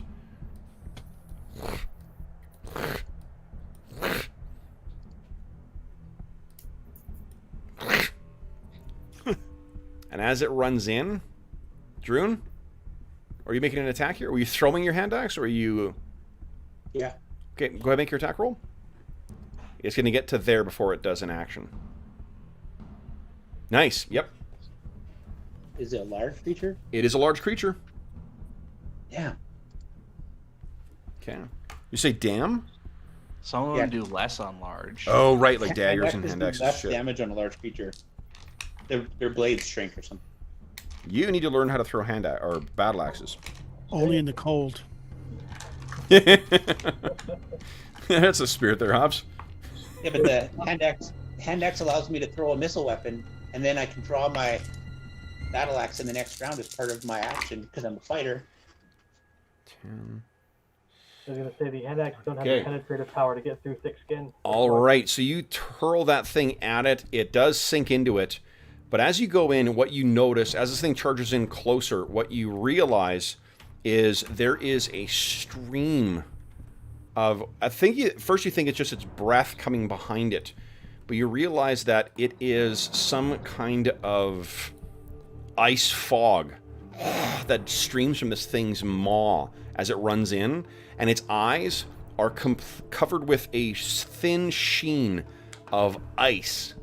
And its fur seems to, as it shuffles, as it moves in, likewise is completely caked in ice. I need a save versus breath weapon from you, please, Druin.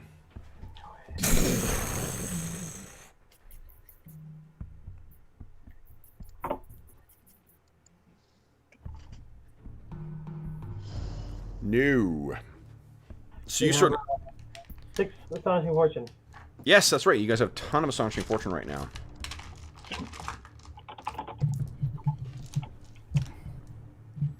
No, we have 5 now, and still. And it's still no success. All right. So you take It got full... worse. Thanks, roll 20. Appreciate that. Yeah. Okay, so I'll roll it in chat, actually, because it take a while to count this shit up. So you take 13 cold damage. Your DR does not apply. And then another 2, 3, 4, 5, 6 comes up here, and you guys can hear a tearing in your tent, and something pokes its head in. And 1, 2, 3, 4, 5, 6. Want to make your saves? Oh yeah. Actually, it can't use its breath weapon. The one that put its head in the tent. Well, let this one poke its head in here too. And then this one will come running up here. And it will make moves. Druin, give me one more save versus breath weapon, please.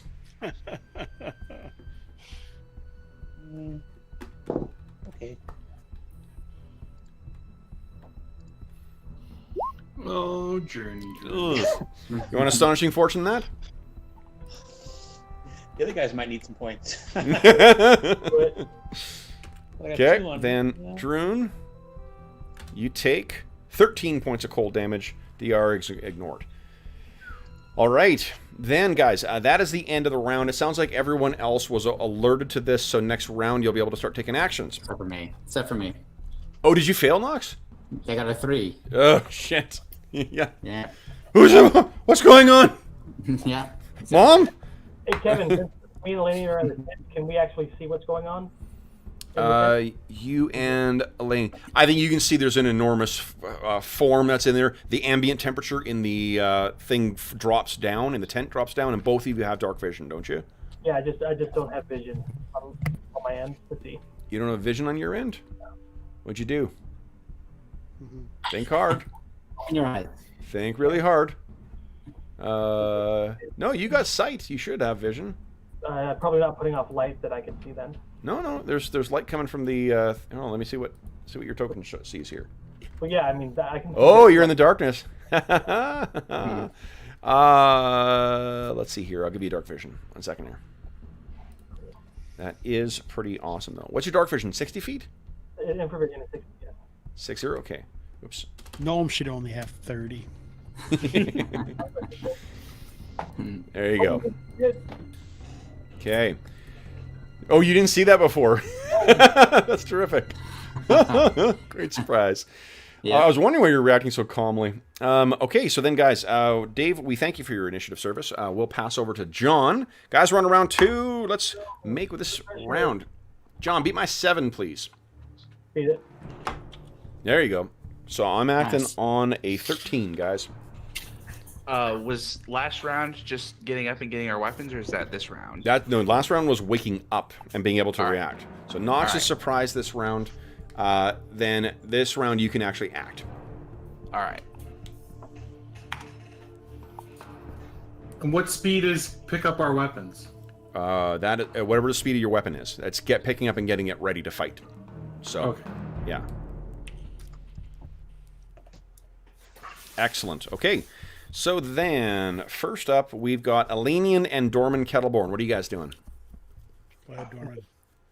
Dorman says, "Get behind me, Elanion, and color spray." Okay. Now, let's see here. That way. So it gets a save here. Yeah. I rolled an 18 on the save. So you Okay. color spray this. It flashes. It does look fantastic. Probably something that would be appropriate for a child's cartoon. Giant colorful wolf.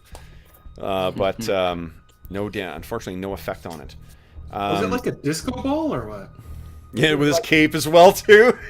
No, it's like rainbow bright, full frontal vomit. I missed the opportunity. Your Aarakocra name should have been Ziggy Stardust.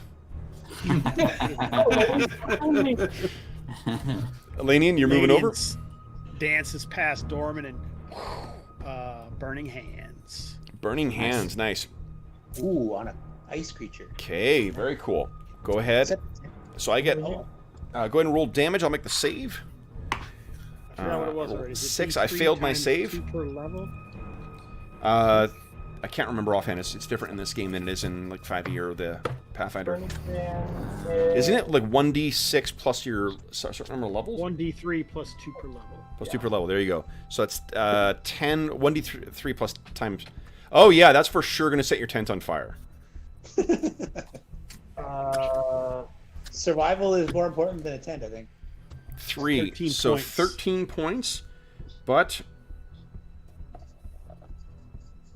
It's okay. immune to fire. No, yeah. It's actually, it suppresses it. It freezes your fire in the air. Comics. Frozen fire. Yeah. My new Aarakocra name. Here we go. I know my poker name is Wolf Lunch. Right. Okay. So this sucker has a bunch, and you 1 die. So okay, hold on. Okay, and that means it's going to go down to that. All right, overlapping. You guys can see it. Can you see the? Oh, I think I fucked that one thing up here. I don't think you can see the bar. Oh, you can. I Great. see the On bar both of on- them. Awesome. Ninja Okay, one? so yeah, that's whole part of the tent is completely consumed in flames and will be spreading throughout the tent. Next, oh, sorry, Bergour, I completely missed your turn. Sorry, bud. Oh no, I actually messed up. I'm a fair bit later because I'm grabbing my stuff. I meant I knew that. No. So the next, I guess, will be Calidor. What are you doing?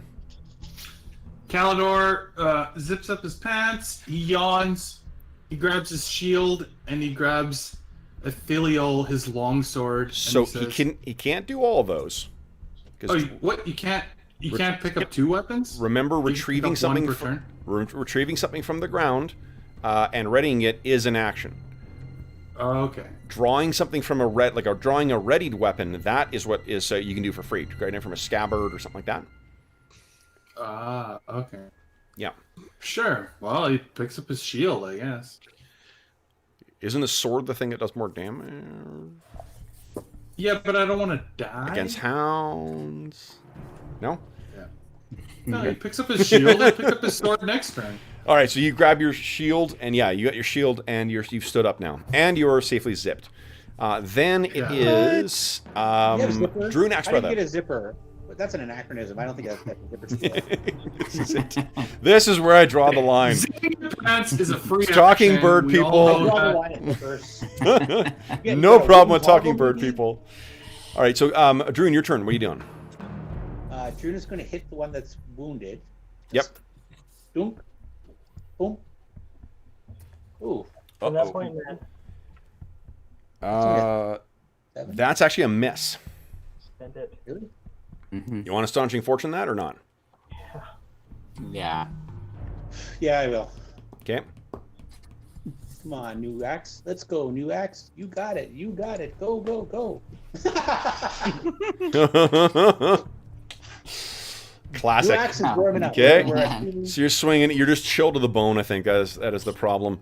Then Bergour, whatever you're doing is, I guess, happening. Yeah, I'm just grabbing my sword. Okay, you're grabbing your sword and standing up. All right. So then this thing is going to, I think it's gonna catch. Yeah, Knox and Bergour. I need saves versus breath weapon from each of you guys, please. Okay. I also need that from Dorman and Elanion. I'm just impressed that the wolves took time to put lipstick on before they attacked us. Hey, they gotta look good, man. Yeah, they got You know, out of the town. So Bergour fails, Knox succeeds. Awesome. I don't mean to sound so surprised, but Well, no, it is surprising. okay. Dorman succeeds. I mean, Nice. Unexpected, I think. It's unexpected. It is unexpected. Elanion fails. Elanion, you want to spend Astonishing Fortune? No? Okay. So here we go. So for Knox has taken half of this. Bergour, you take full. So 11 and 5 for Knox. And then for Dorman and Elanion, Elanion takes full, Dorman takes half, which makes sense for where you're positioned, to be honest. Okay, so Elanion takes 13, no DR will apply. Dorman, you take 6, no DR will apply. My sickle cuts that down again by half. Yes, it does, so 3. Take that cold damage, okay. Yep. Wow, it's Okay. like we knew we were going to get attacked by a cold monster in the winter. I've had this thing since the Elven Temple. Yeah. All right, so then the one that is facing you, Bergour, is going to try and bite you. You got a AC of 3 right now? AC of 1. Oh, sorry, not Bergour, with Druin. Druin. Yep. Sorry.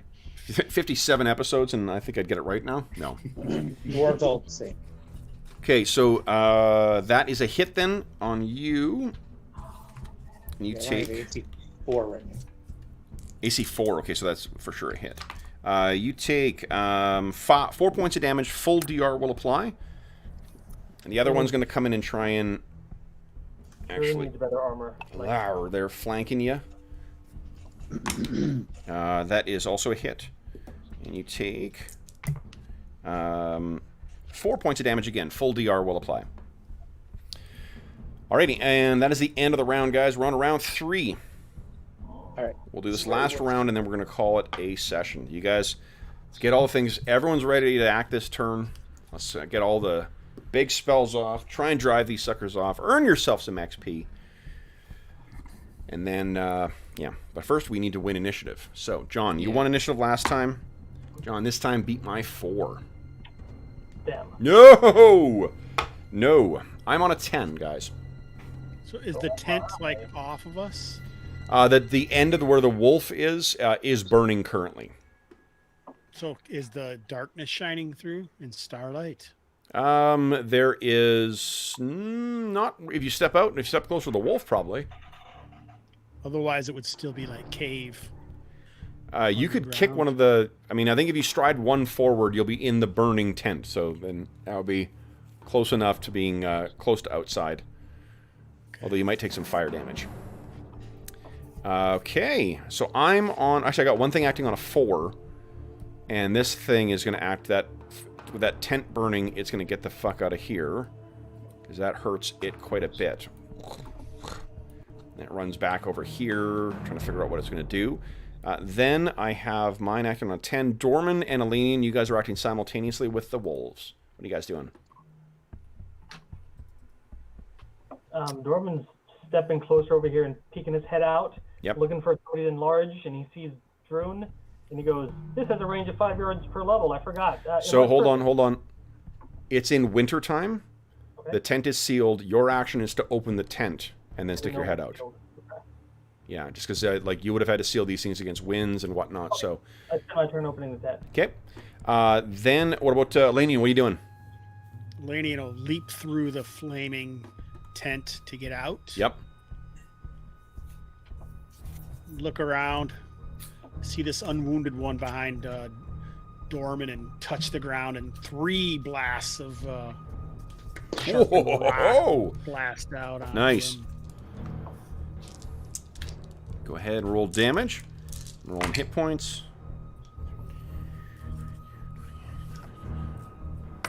Okay, nice. Very. Oh, you know what? Hold on. I can save myself time here. He's not dead. I'm just cutting and pasting. Okay, there we go. Nicely done. And okay. Then it is these things' turn. So I got 2 of them that are trying to drag Druin to the ground here. So 2 of them are actually going to try and grapple you now because they want to drag you off there, you tasty little dwarf. You're almost fully frozen now. One of them manages to try and get hold of you. Dave, give me a resistance. Your bonus to hit with grapple has gone up by 1, so you should be a +6 to hit now. Because your THAC0 has gone down by 1. Druin, that is definitely... Oh, wait. My THAC0 has improved as a priest. So that is a hit. Oh, right, you gained a priest level. Right. So then that is still a hit, though. So would you give me a 1d... 10 plus 1? 1d10 plus 1, yes, please. Ooh.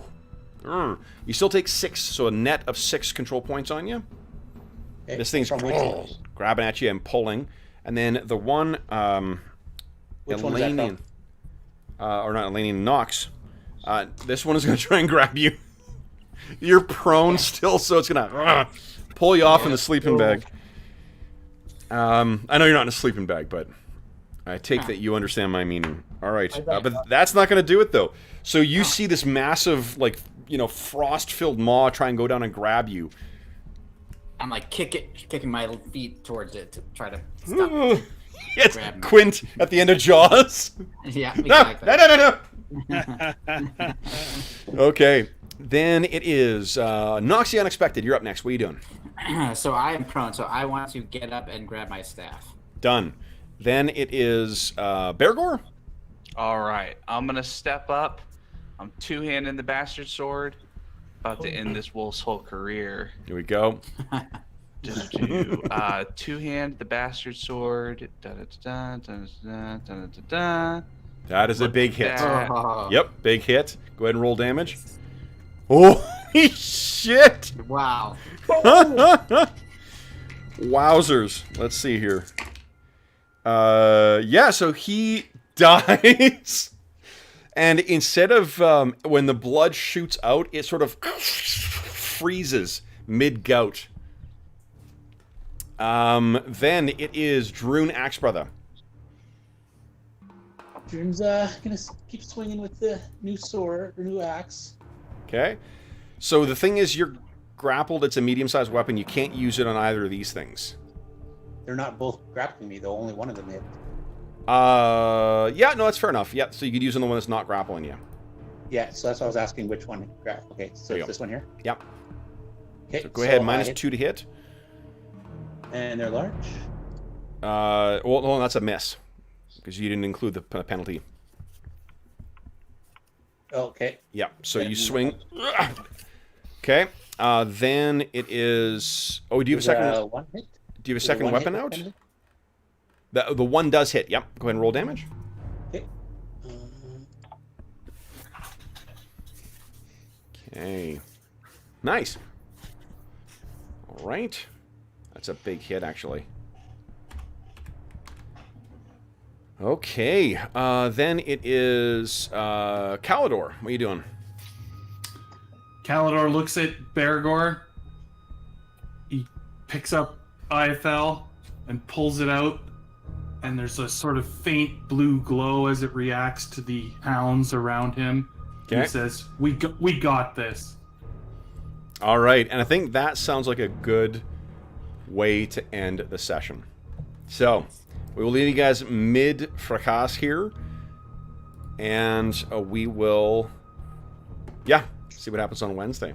So, guys, what? I'll give you a little bit of XP here. Yeah, we did have some astonishing fortune left. Yeah, some astonishing fortune left, and you did defeat I tried to burn through it all. What's that? Did you burn all the astonishing fortune? No. I did not burn through it all. Oh, did you not? That's Tried. 4, so that's, okay, 200. And that's quite a bit of astonishing fortune left, actually. How much do you think these wolves weigh? Say again? How much do you think these wolves weigh? Uh, More than How Norman? much do they need to weigh for what you're thinking of? they're like 1,200 That's probably pounds. the starting Well, point. okay, yeah, so that's too much then. So a pony is about 600. A full-size horse is going to be 12 to 1,500. Yeah. Yeah. But these are wider than horses usually. So you're thinking turn them into our friends and have them pull the wagon? Okay. Little known fact, I do that. some people have weight guessers at carnivals. Hobbs is a horse weight guesser. I know my horse flesh. Go. All right. Using it levitate as a spell against the wolf, and that's not going to work. Okay. So then, guys, you defeated for today. I will give you for what you defeated today. 6 hit dice worth of creatures. So the fighters among you, you can please go ahead and add that to your tally. You also gain, let's see here, plus 200 for that. Plus, I'm going to give you a flat 6 for great role playing for the interim, which means you guys are walking away with a cool, crisp 296 XP. That is before you get the, what do you call it, the bonus from Prime Requisite. So, guys, we will see what happens. I'm going to keep this music playing, so we log in next time. It'll be, you know, Nice. panic-inducing. All right, so then, guys, for those listening at home, thank you so much for joining us for session 57. It is 57 of our Night Below campaign. As is always the case, if you have any comments, questions, or concerns regarding the session, the campaign, or the game that we're playing, please do not hesitate to leave a comment in the comment section of the video, and I will endeavor to reply in a timely fashion. I'm going to get caught up in all my comments and correspondence tomorrow.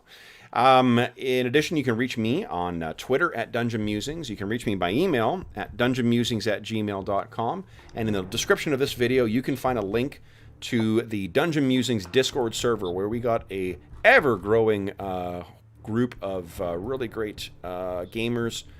We have channels dedicated there too. All the campaigns we run on the channel, this one, the games we run on the channel. We have a Find a Group channel. We have a growing other podcast channel too. So if you want to listen to some cool podcasts, it's been really neat over the last week. I've seen at least 2 or 3 new podcasts showing up in there too. So tons of great discussion of games, old school games, and just gaming in general. That includes both our own Arlen Walker and Jason Hobbs. You can hear both of their podcasts on there. In addition, if you enjoyed the session, be sure to click on subscribe and hit the bell icon so you don't miss any sessions. If you like this session in particular, click the like icon or the like button on the thing, because that helps us in terms of our whatever algorithm magic that happens behind the scenes. It helps us to say thanks to our players. In particular, our first initiative was to make sure that all of our players are getting a copy of the 89 edition of the Player's Handbook, and we're about to have reached that goal. Which means we get to start considering what the next thing is. I think, actually I have no idea. I was going to say something smart-ass. I'm like, I really have nothing. It's been a long week. So, in addition, there is a link in the description of this video to something called Heroes Save Villages. That is the charity fundraising campaign that we run on the channel. It benefits SOS Children's Villages International, a really terrific organization. It's active in over 130 countries that benefits over 80,000 orphaned and abandoned children. And from now until September 1st, 2020, for every $25 Canadian that's donated, you'll get one chance to win our grand prize or one of our other prizes in our annual charity raffle.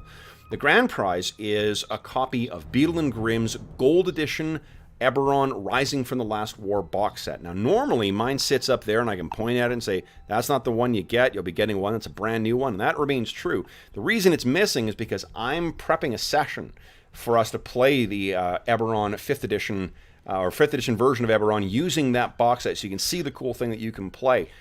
It's an amazing product. Like, having worked with it now to prep some stuff, it's got everything that's in the Eberron Rising from the Last War book, as well as a ton of extra handouts, some cool maps, new encounters, monster cards. It's just a gorgeous, gorgeous product. Yeah, that's the core rulebook, and then there's, or the core rulebook, that's the Eberron Rising from the Last War book. Everything that's in there, plus a bunch of other shit. And if you're not familiar with the Eberron setting, it is probably the best thing to come out of the 3rd edition, to be honest. I absolutely love the setting. It definitely holds its own with all of the classic settings as well. If you don't win that, you still have a chance to win a bunch of other cool prizes, including a chainmail dice bag, a bunch of OSR zines. I have 2 copies of the Astonishing Swordsmen and Sorcerers of Hyperborea core rulebook, which would run you about $60 US each if you bought them new. There's also a Skittermander dice bag. There is a copy of The Monsters Know What They're Doing. There is... what else? Oh, a bunch of stuff from our Redbubble store. So that includes the... oh, gosh. We have some T-shirts that are going to be in there. We have some posters that are going to be in there. And thanks to the generosity of our donors, too. Today, we hit our halfway mark. Today, we hit $1,000 in donations. So I'm kicking in 2 more things for the prizes as well. So we'll also have one of the more premium, or 2 of the more premium items, like the mugs or the water bottles or the acrylic... John's favorite here, the I can't remember what they're called, the acrylic blocks.